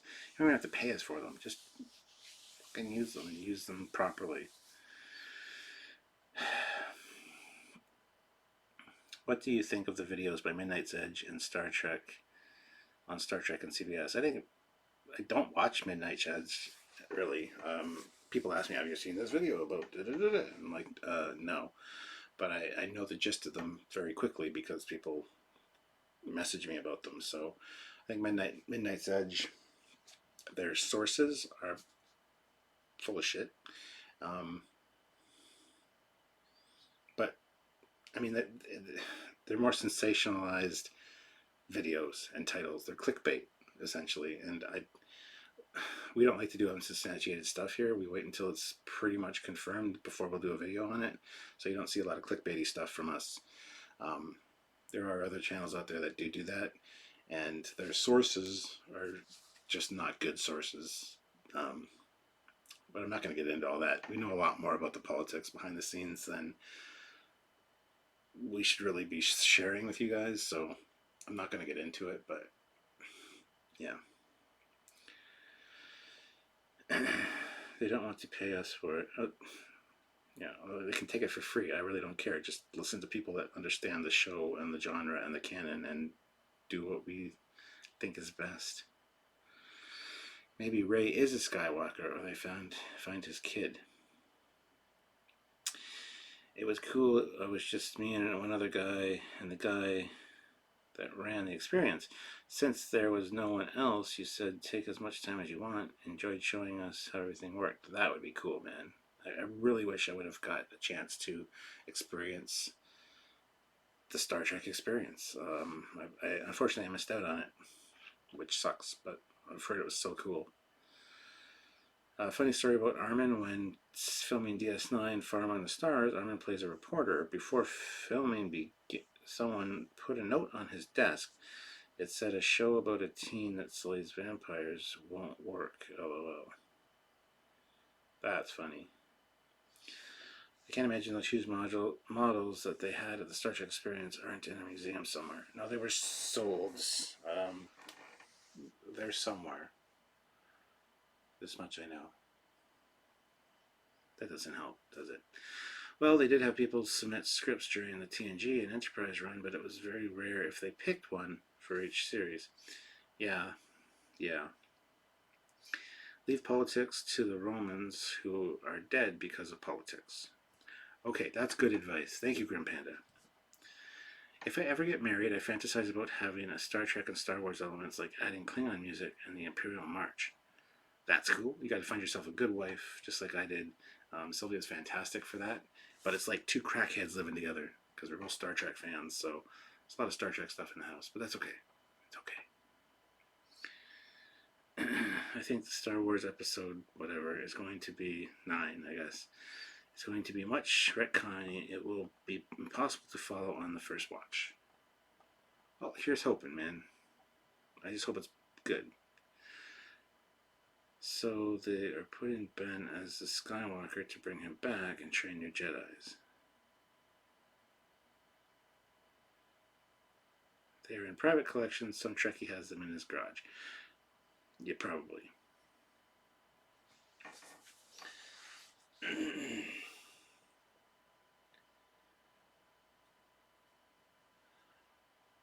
Fucking YouTubers. YouTubers will make videos about anything, won't they? Nah, it's just another trailer breakdown. Captain, have you ever thought about building your own astromech? The builders group is pretty amazing and help builders get the unique parts. You know, I would love to build an astromech. I want a full-size astromech. I want a working astromech, a remote control one. I see them all the time at cons in the area, and you ask the guys if they would build you one. They can't because of the licensing and contract agreements. You can build your own. Yeah, you can join the R2 builders, whatever. But I just don't have the patience or the time for that. I know I'm a model builder, but that's something that takes machining of parts and stuff like that, and just I'm not technically inclined like that, so I don't think I could actually do it. I would just prefer to buy one from somebody, like pay $7,000 or whatever to just have one completely done. But apparently they can't do that, so.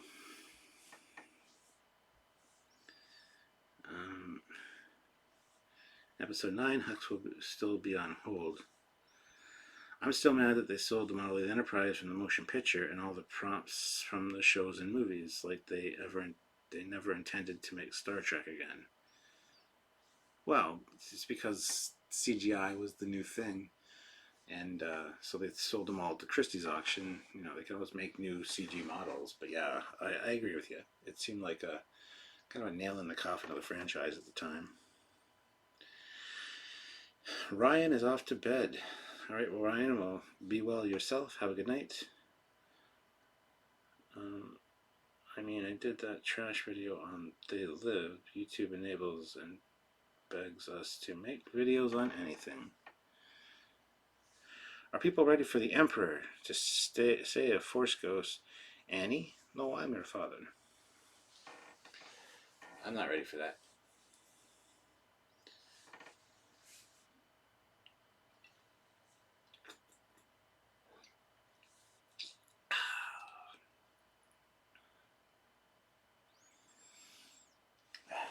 I love my ready room. I really do. I wish you guys could all see it in person. I wish you could come over here and hang out with me and shoot the shit, ask me questions, and we are kind of doing that here, but it's not the same thing.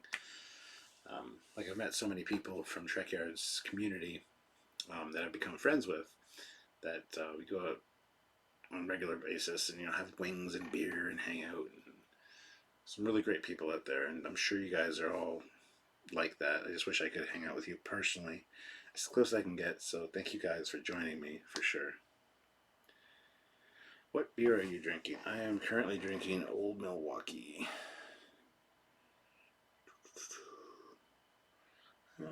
Old Milwaukee's, they used to have pinup girls and stuff, like the Trekyards girl. And you get pinup calendars and stuff in the boxes and stuff like that. But yeah, Old Milwaukee's good. I like Old Milwaukee. Excommunicate 1979 puts in $20. Wow, thank you, sir. Can't hear a damn thing you're saying because I have DS9 What You Leave Behind playing on Netflix in the background, and I've had 4 shots of Jim Beam. But here's $20 super chat, bro. Thank you. What You Leave Behind is on Netflix? Are you serious? Why am I not watching that? Hey, Kenneth, I'd show you my sketchbooks.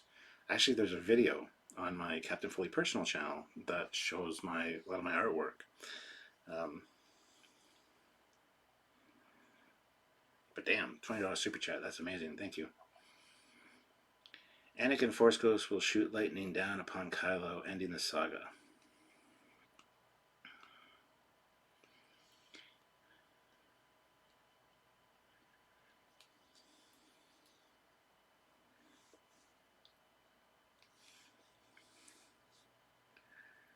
Oh.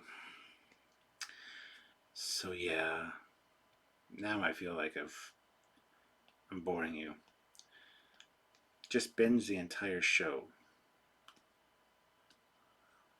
Well, I didn't know What You Leave Behind was on Netflix. Is it really on Netflix? I didn't think it was out yet. I knew they were releasing it in theaters, certain theaters for like red carpet events or premieres or whatever. But unfortunately, Florida is nowhere close to Canada. He's talking about the actual episode, probably of What We Left Behind. There's an episode and a documentary? What are you talking about? I'm so confused. I hope in the time skips, Luke has trained Rey as a Force Ghost. If he does not, the whole voiceover in the trailer makes no sense. It's possible that the voiceover in the trailer isn't even in the movie, because that's how they do trailers these days. Stupidity. I do like Rey, though. Rey's a hottie. She's a cutie. I don't have a problem with her being a Mary Sue or knowing the Force or whatever. I don't understand all the hubbub over it. You're not boring us. Well, that's amazing, because I'd be bored watching me. Nah, hey Captain, want to meet up in Niagara Falls? Fuck yeah. Love Niagara Falls, man. Clifton Hill. Awesome. The Canadian side of the falls is the cool side of the falls. The US side sucks. We got the Horseshoe Falls side, and we got like the casinos and like all the. It's like a mini Las Vegas on the Canadian side. You got Clifton Hill, which is a street that has like the Ripley Museum and a bunch of haunted houses and really cool stuff like that. So I would love to meet up in Niagara Falls sometimes, man. What You Leave Behind isn't showing up on my Netflix. As you said, it is scheduled to be on some local theaters, though. Okay, good to know. So I'm not an idiot. If we were bored, we wouldn't be replying to you and trying to get your attention with our questions and comments. Smash the bell icon, guys. Get notified. You can push me over in a barrel. I'm going to screenshot that, and I'm going to use that against you, sir. Rey is hot, but she looks like she has no neck in The Last Jedi.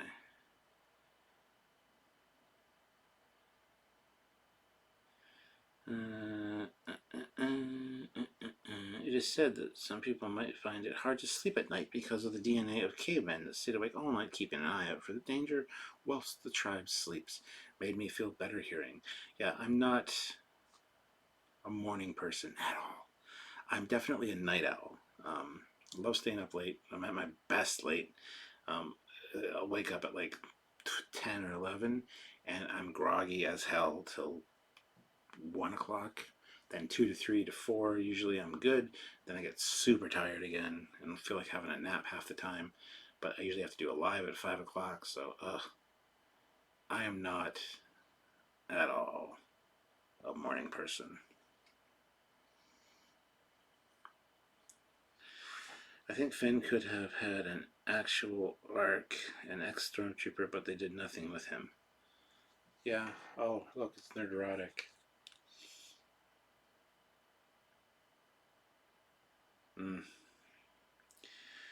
Oh my god, I went to Niagara Falls. To Niagara, the Canada side was so beautiful, clean, and manicured. And we drove to the US side, and it was just night and day. Yeah, it's pretty sad, actually. I don't know why you guys are like that over there. Night owls unite. Dun dun dun.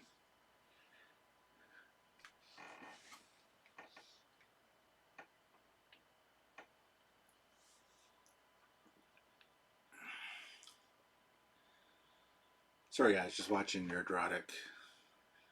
Now that I'm not listening to him because he's on, but he's muted, I'm just looking at all of his stuff behind him, and he's got some really cool shit.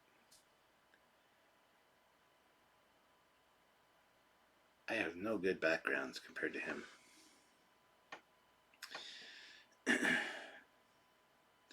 I've been on both sides. Canada's was nicer and the booze was cheaper. Yeah, and better if you got the beer.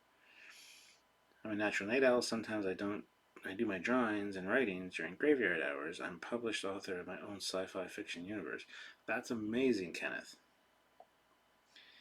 Reminds me of Rogue One and how they cut almost all of Saw out of the film. To me, he was an interesting character. Weren't they planning on doing a Finn standalone? Oh, probably. They had a lot of standalones planned.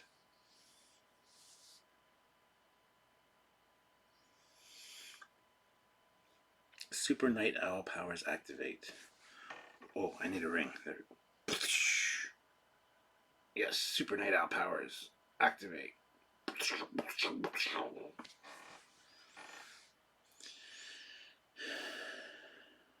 I worked all night and binge Trekyards all day. That's how you do it, man. Have you or Samuel ever messaged the people doing hate videos on Discovery to calm down because sometimes they go over the top on their hate? Well, Jay the dog, I actually talk to Mecha Random 42 on a regular basis.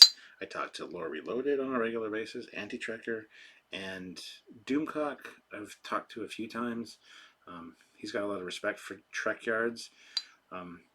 He actually he said he stopped watching Trekyards when we started talking about Discovery, and I called him out on it on Twitter, and we chatted back and forth, and he's now, during that incident, which was quite a few months ago, quite a while ago actually, on his lives he would say, so it was a big thing on his lives for a while about Trekyards, and he would stand up for us and say, you know what, Trekyards is a fantastic source of information. You guys need to check it out. Just ignore all their Discovery stuff. They do a lot of other great videos about Star Trek actual canon, so go watch them. So I talk to them on a regular basis, and I don't want to come across as being a preachy asshole, so I don't say that they're preaching hate.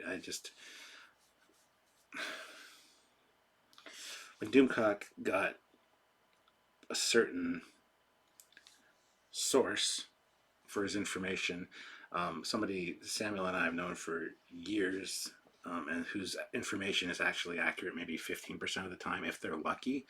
When he got that source, I messaged him and said, you better be careful sharing that information because it's not verified. And he's like, okay, thank you for the advice. And then he went ahead and just made all his videos, and I just, I warned him, I told him. And a lot of the clickbait videos or facts that he has reported on have all proved to be fake. And of course, once he comments on it, then Mecha comments on it, then Nerdrotic comments on it, then Midnight's Edge comments on it, and it just snowballs. You get all these videos that are just spewing not only hate, but false information, and I just shake my head. So the answer is yes. I've kind of talked to them a little bit, but it's something I don't want to get involved in. So only the solo sequels, Kenobi and Boba Fett, were canceled. Captain, the way you described the mornings is exactly like me. It takes me a long time to boot up in the morning and then energize at night. Yeah, and I also can't lay down for a nap, generally, because it takes me about an hour and a half to actually fall asleep and get to sleep. And then I can't wake up right away. I'm very, very groggy or pissed off if I get woken up right away. So I can't really go for a nap, per se. I can't take sometimes I can if I'm really tired. But generally, it takes me a while to get to sleep, and if I get interrupted during that process of going to sleep, I get very irritated and very tired. Yeah, I'm built funny. The Solo movie wasn't bad, just that it didn't do as well as they wanted it to do, or as well as Rogue One. No, the Solo movie was good, but it didn't do good because everybody boycotted it.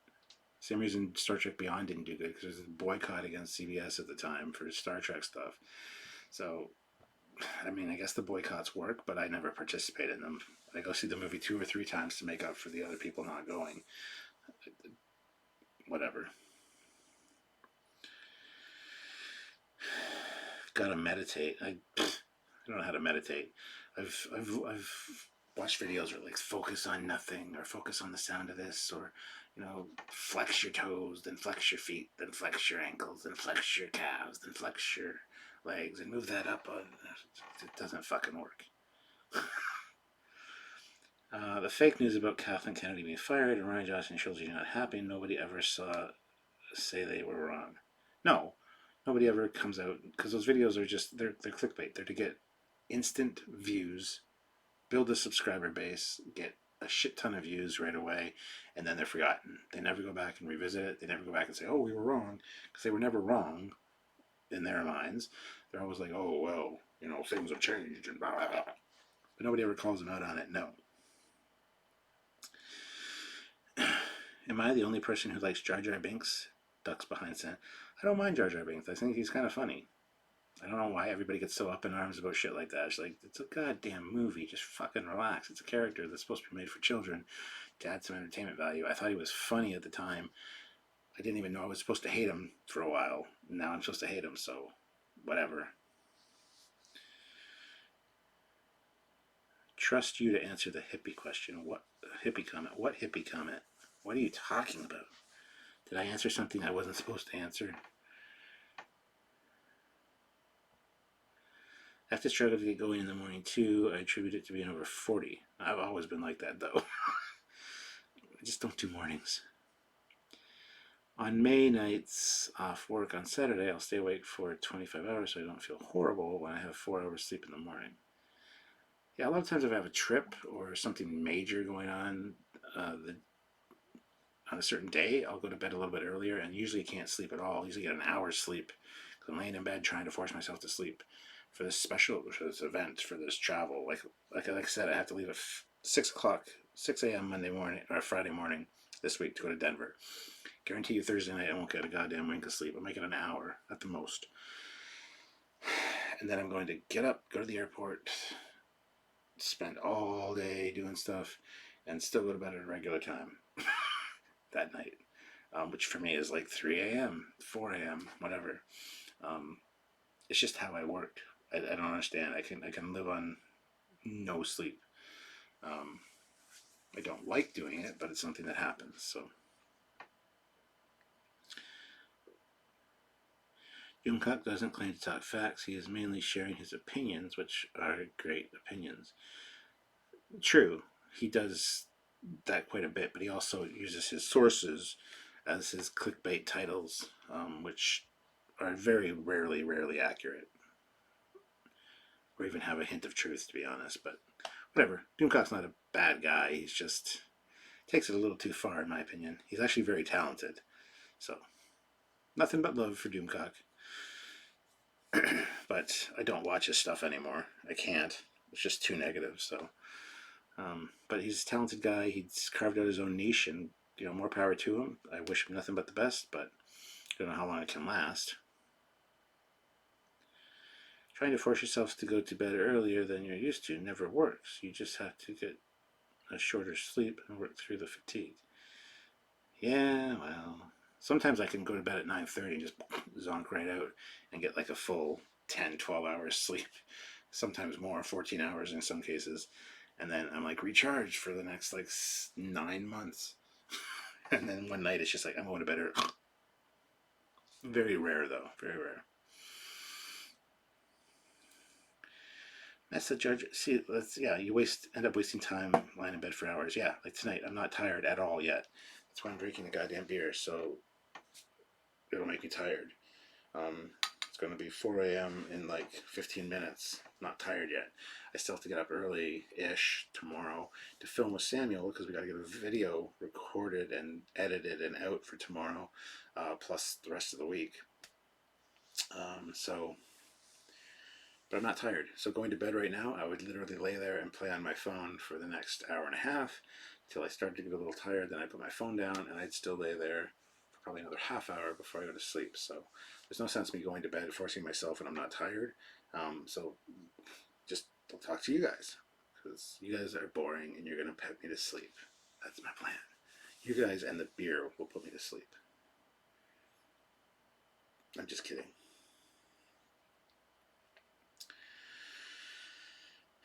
Yeah, I can't watch Midnight's Edge after dark anymore. They just go full toxic. Yeah, well, toxic works. Toxic sells. People love that shit. I did a little experiment, like 2 years ago on Trekyards when I did my captain's log.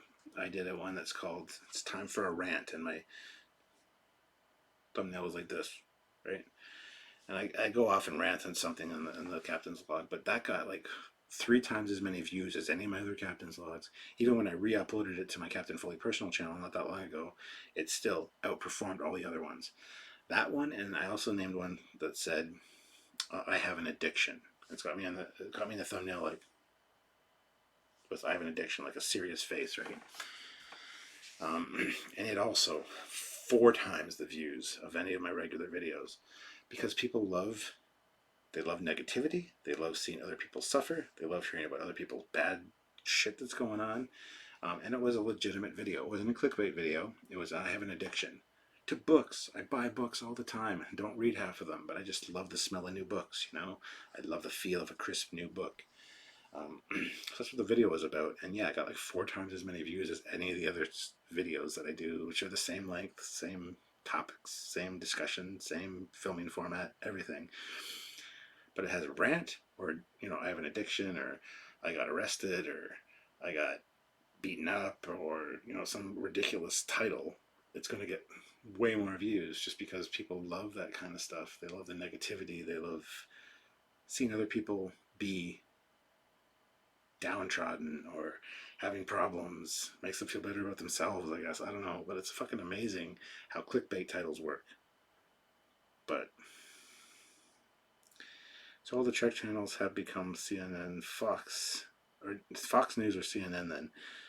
Not all the Trek channels, no. There's still some that have a lot of credibility. Hopefully we're one of them. But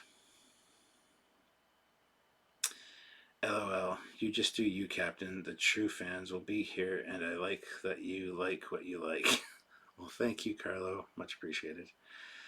Well, nothing wrong with books, as long as there's some knowledge to be found. I think people just want validation that for their hatred, and to see other people suffering. It's horrible. I also remember the addiction video. I was so worried about you till I watched it. What's legitimate addiction? It's like seriously an addiction. Like I didn't clickbait it. I didn't lie. I didn't, you know, make it up just for views. It was kind of an experiment on my part to see whether it would work. And it did. I haven't made any sense because it's not how I roll. I'm not going to make a video going, oh, my life is over. You know, something stupid. I mean, my last captain's log this past Friday was car accident and a missing nacelle. Because I talked about the car accident that Sylvie and I were in just last Sunday. And all the hellish week I've been having with the insurance company because of that this week. And then I go on to talk about a nacelle that's missing on one of my art asylum ships that somebody sent me. And it's also performing a little bit better than normal too as well. Even though I didn't really put any effort into a thumbnail or anything, it was just a screen clip from the upload. Just that's funny.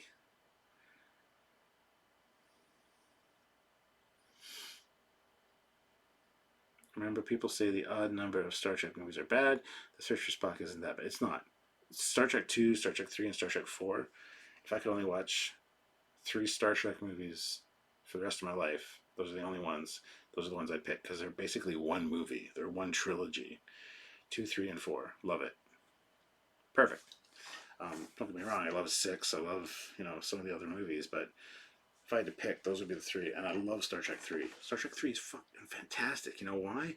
Ships. You got the Oberth class. You got the Excelsior. You got Space Dock. You got the Bird of Prey.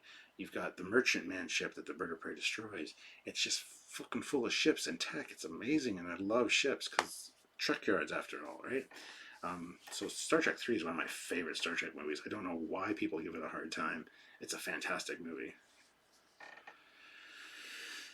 I'm addicted to Trekyards, but I don't want any help to get over it.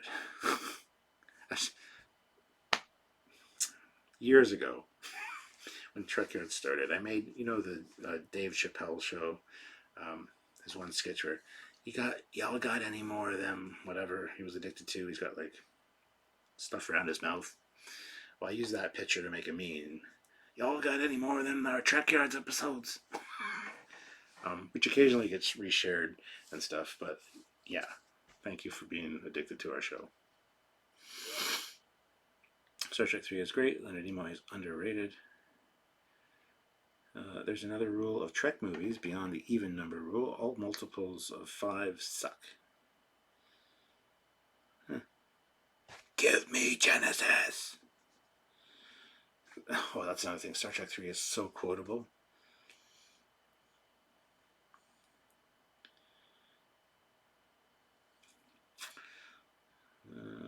Kirk loses the Enterprise and his son. How is that not good drama? I know. And they also steal the Enterprise. It's one of my favorite scenes in all of Star Trek. Like, seriously.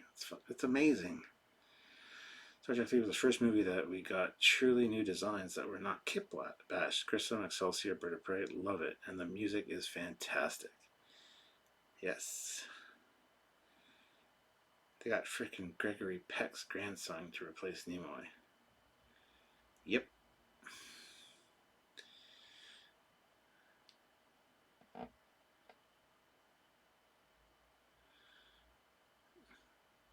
Danke. Gut ist nationale in Deutschland. Wie jetzt dir. Impressive that you still know a thing about German language. You know, I'm mainly German. Just did my Ancestry.com DNA thing. Hold on, I'll get you my results. But it wasn't surprising. It was exactly what I thought. Where are we here?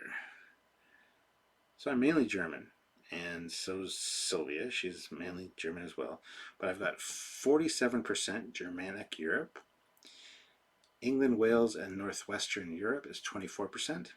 Ireland and Scotland is 22%, and 7% Norway. So part Viking as well. So no real surprises there. But yeah, and fortunately, I don't understand German. I can't speak German to save my life. So I apologize if I butchered your language while trying to read that. So Deutschland. Excelsior's a cool design. Wasn't too crazy about the bridge. Notice they changed it in the future movies. Well, they're always changing bridges, which is fun. Results. White as fuck. Yeah, that's me. Yep, absolutely. I'm not as white as Sylvia, though. Sylvia's like almost all Croatian and a little bit of Germanic. So,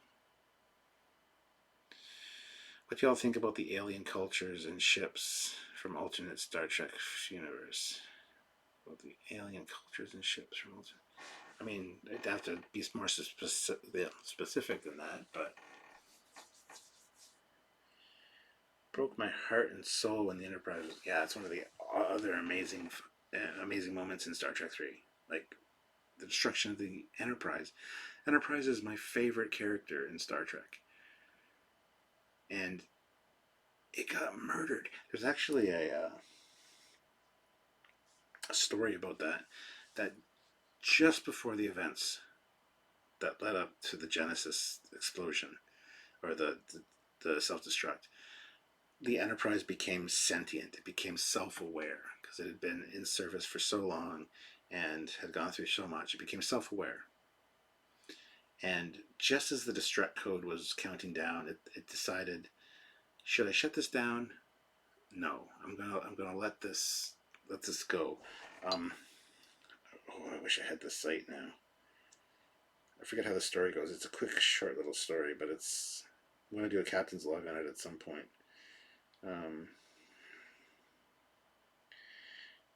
Here he goes. Oh. So I'll just read you the quick summary. During the final 10 seconds of its auto-destruct countdown above the Genesis planet, the USS Enterprise reflects on the fact that it has possibly become a sentient being. It regrets that it will not know the future, but it's content to sacrifice itself in battle rather than be decommissioned and disassembled. Because it was going to get, Jim, the Enterprise is 20 years old. We feel her day is over. Even though she's more like 40 years old at that point. It was going to be decommissioned and decided to go down in a blaze of glory instead of stopping the self-destruct and being dismantled. So,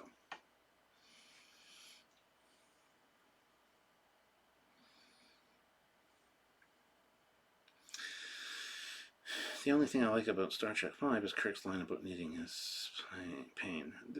There's a lot about Star Trek V that's great. Watch my Star Trek V movie review, either on the Trekyards channel or the Captain Foley personal channel. I love the trifecta. I love the Spock, Kirk, and McCoy moments in that movie. Perfectly done. It feels very much TOS. There's so many other good elements to that movie. It's also a very underappreciated Star Trek film, and very just piled. It's the Jar Jar.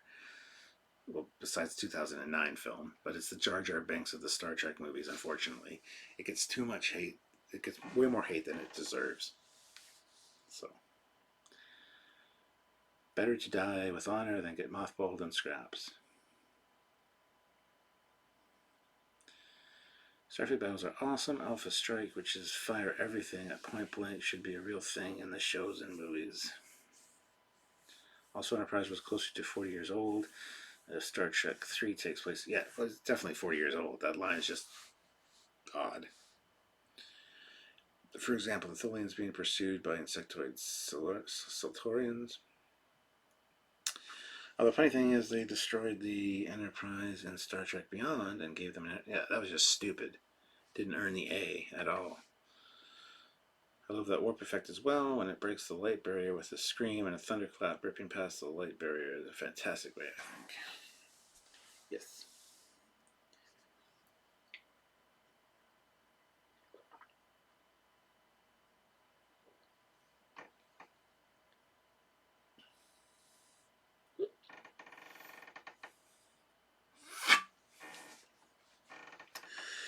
I'm sure somebody's going to be taking screen grabs of this and giving them to Anti-Trekker.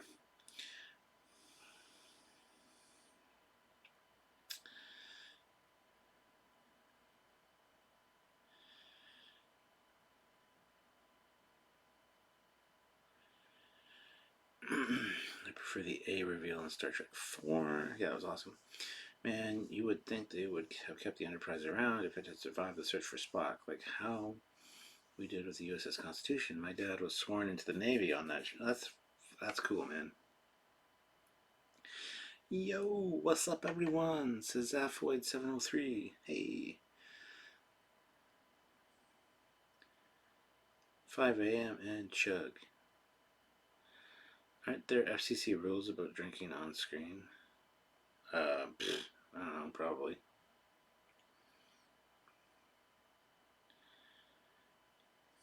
I guess the question is, do I care? No. Because I've done it multiple times, so who cares? It's 9 a.m. in the morning here. What time is it there? Right now it is 4 a.m. 4 in the morning. In Star Trek Comet, Tholians had centaur-like trusty species called the Checkern. The Checkern were the muscle for Tholians.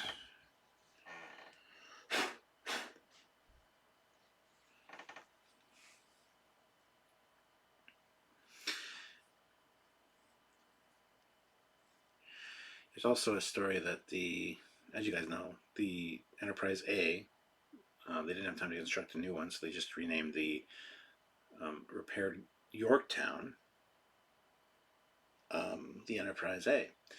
And that's one of the reasons that the Enterprise A was so, half the doors didn't open, was because it was actually haunted, because the crew of the Yorktown got killed, all of them, as a result of the whale probe. So there was dead bodies all over the ship, which they cleaned up, fixed up the ship, gave it the new name of Enterprise, sent it out, and it was actually haunted, and the ship was cursed, essentially. That's why nothing worked. Oh, man. Fleet Pass with Pep was in $4.99. I'm at 4% battery, Captain, so I gotta bounce. Have a good night. Thanks for the late night live.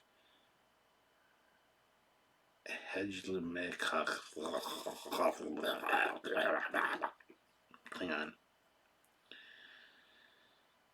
What's the source for the Yorktown to be in the Enterprise A? Gene Roddenberry himself said so. Look it up. Just go on Google and type in Yorktown, USS Yorktown is Enterprise A. You'll find out a bunch of information about it.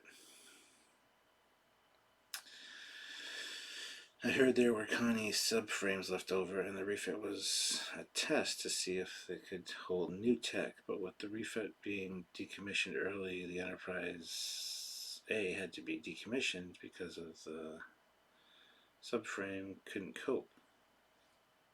That's cool. I've probably read that as well. That sounds vaguely familiar. Just don't know which source would be. The Yorktown story is kind of cool, yet also a little creepy. Yeah, super creepy. I heard about the Enterprise A being renamed Yorktown, but not the haunted part. You mean the Yorktown being renamed Enterprise A? Yeah, the haunted part I just heard, literally I just heard about that like a year and a half ago. I forget who shared it with me, but I think that's hilarious actually. I would drink blood wine with you and sing songs of our great victories. Yes. I thought it was a brand new ship that were not ready for the Excelsior class Enterprise B. It wasn't a new ship though, because they didn't have time to construct a new one between the events of Star Trek 3 and Star Trek 4 to give it to them the A, plus they didn't know about the trial. They didn't know how that was going to turn out, and that he would be captaincy and then need a ship, and blah, blah, blah, blah. And in the comics, they actually do have an Excelsior class that's named the Enterprise, because after the events of Star Trek 3, they didn't know what was happening with the movies, so they literally gave them an Excelsior and named it Enterprise in the comics, which was kind of stupid. But that's comic continuity, so it doesn't really count. But yeah. What about the hearse that Vok was on at the beginning of with the Kuba? That should be all cursed and haunted. I mean, probably the hearse. Does anyone think Anti-Checker is right that big starships should move slowly and through space? I like the idea that ships actually move faster because it's space. You know, they've got structural integrity fields, so they don't have to worry about snapping off a pylon if they move really quick. A lot of Newtonian physics going on. Doug Drexler did a good job of that with In Harm's Way, the fan film with James Cawley, where the Enterprise is like doing weird ass maneuvers, a little bit too much, but I don't have a problem with that. That being said, it is a little too much. I don't have a problem with that kind of maneuvering, just not that extreme. I don't have a problem with ships being able to actually move really quickly in space. So, lack of weight does not mean lack of mass. This is true, but I think it's cool.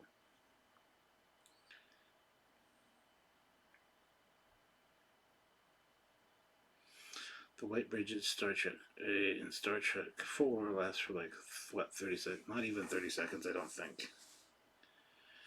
That's the other theory. When you see that bridge, one of the computer monitors or computer displays actually says transwarp drive, transwarp, whatever. There's a transwarp station, which we know the transwarp drive eventually proves to be a failure. And not because of Scotty sabotaging the Excelsior, because the program itself has just failed. We've actually done an episode on Treknology of Trekyards talking about the transwarp failure. Anyway, so the Enterprise A had transwarp drive at the end of Star Trek 4. By the time Star Trek 5 had started, they had to rip out all of the transwarp systems and replace them with conventional warp drive systems again. That's another reason that the ship didn't work worth a damn. Even though Scotty says she's got a fine pair of engines, but half the doors won't open.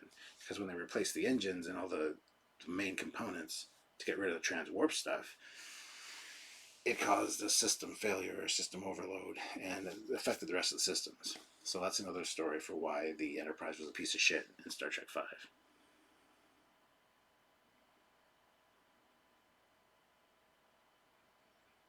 Which is better, Wrath of Khan movement or DS9 movement? DS9 movement.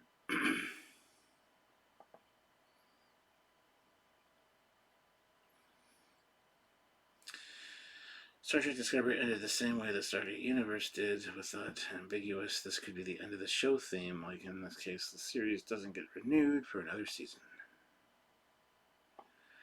Wasn't the grid lines on the TOS the deflector array, but because it didn't show up on TV, they retconned the sensor dish to be the deflector dish. You're absolutely 100% right. The TOS dish was a sensor dish, not a deflector dish, but it was retconned. The grid lines all over the ship, those are the deflector grid. It's for deflecting stuff. But yeah, in a way, I like the idea of the sensor being a huge deflector for high speed. It pushes that out ahead of the ship. That's why it's so big and it sits where it is, depending on the ship configuration, of course. But yeah, initially it was a sensor dish, so I both love and hate the idea of the deflector dish and having it being retconned into TOS.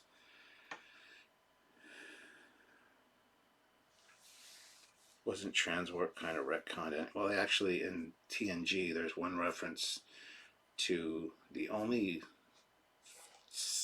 Federation shipwide failure or whatever, or project failure in 70 some odd years, and that was Data said it. I forget the episode, but it was referring to transwarp. It's actually in our episode. If you go onto YouTube and type Trekyards Technology transwarp, you'll find the video, and that gives you the episode title and stuff and the exact quote that Data says. I can't remember it off the top of my head, but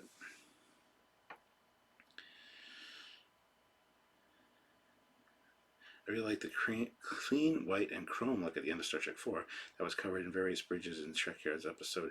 Better than the beige Star Trek 5, I think. Yes, I did love the Star Trek 4 bridge, absolutely. The Star Trek 5 bridge I also loved, but Star Trek 6 is probably one of my favorites. So there you go. I enjoy drawing human figure and uniforms. I might make uniform guides in PDF. Cool. Even the Disney had subspace travel in the time of Enterprise.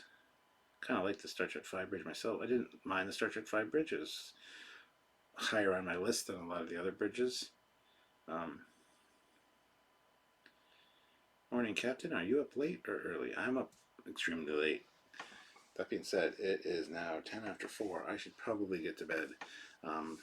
Still not really tired, but this beer's going to kick in soon. Probably another 20 minutes, half an hour, so I'll be going to bed. But I just want to thank you guys for joining me. It's been a 2-hour live stream. Come on, guys. Impromptu late night with the captain. 2 hours and 7 minutes. Hopefully you guys enjoyed it. It was only a failure because of Scotty. He sabotaged the Excelsior. No, it's not. Matthew, you're 100% wrong. Go watch our video, our Technology episode on Transwarp Drive. Right there that Ian Warrender just shared. They obviously fixed the sabotage on the Excelsior when they did later trials of it, and it still proved to be a failure, and we explain why it was a failure, so go watch the episode. I hate that people think that because it's totally inaccurate. Starfleet is not that stupid. Oh, somebody sabotaged our transwarp drive. Oh, the project's a failure. Da-da. We can't fix it. No. Go watch the episode. Trust me, it's not because Scotty sabotaged it. Anyway, bye guys. Thank you for watching. I'll see you guys tomorrow. There'll be a new video out tomorrow. Plus we're doing a live Tuesday and Wednesday. And then a bunch of lives this weekend from Starfest. So I'll see you guys very soon.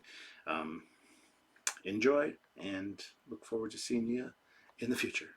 Bye everybody. Have a good night or a good morning or a good day or whatever. Whenever you're watching this, just have a good whatever.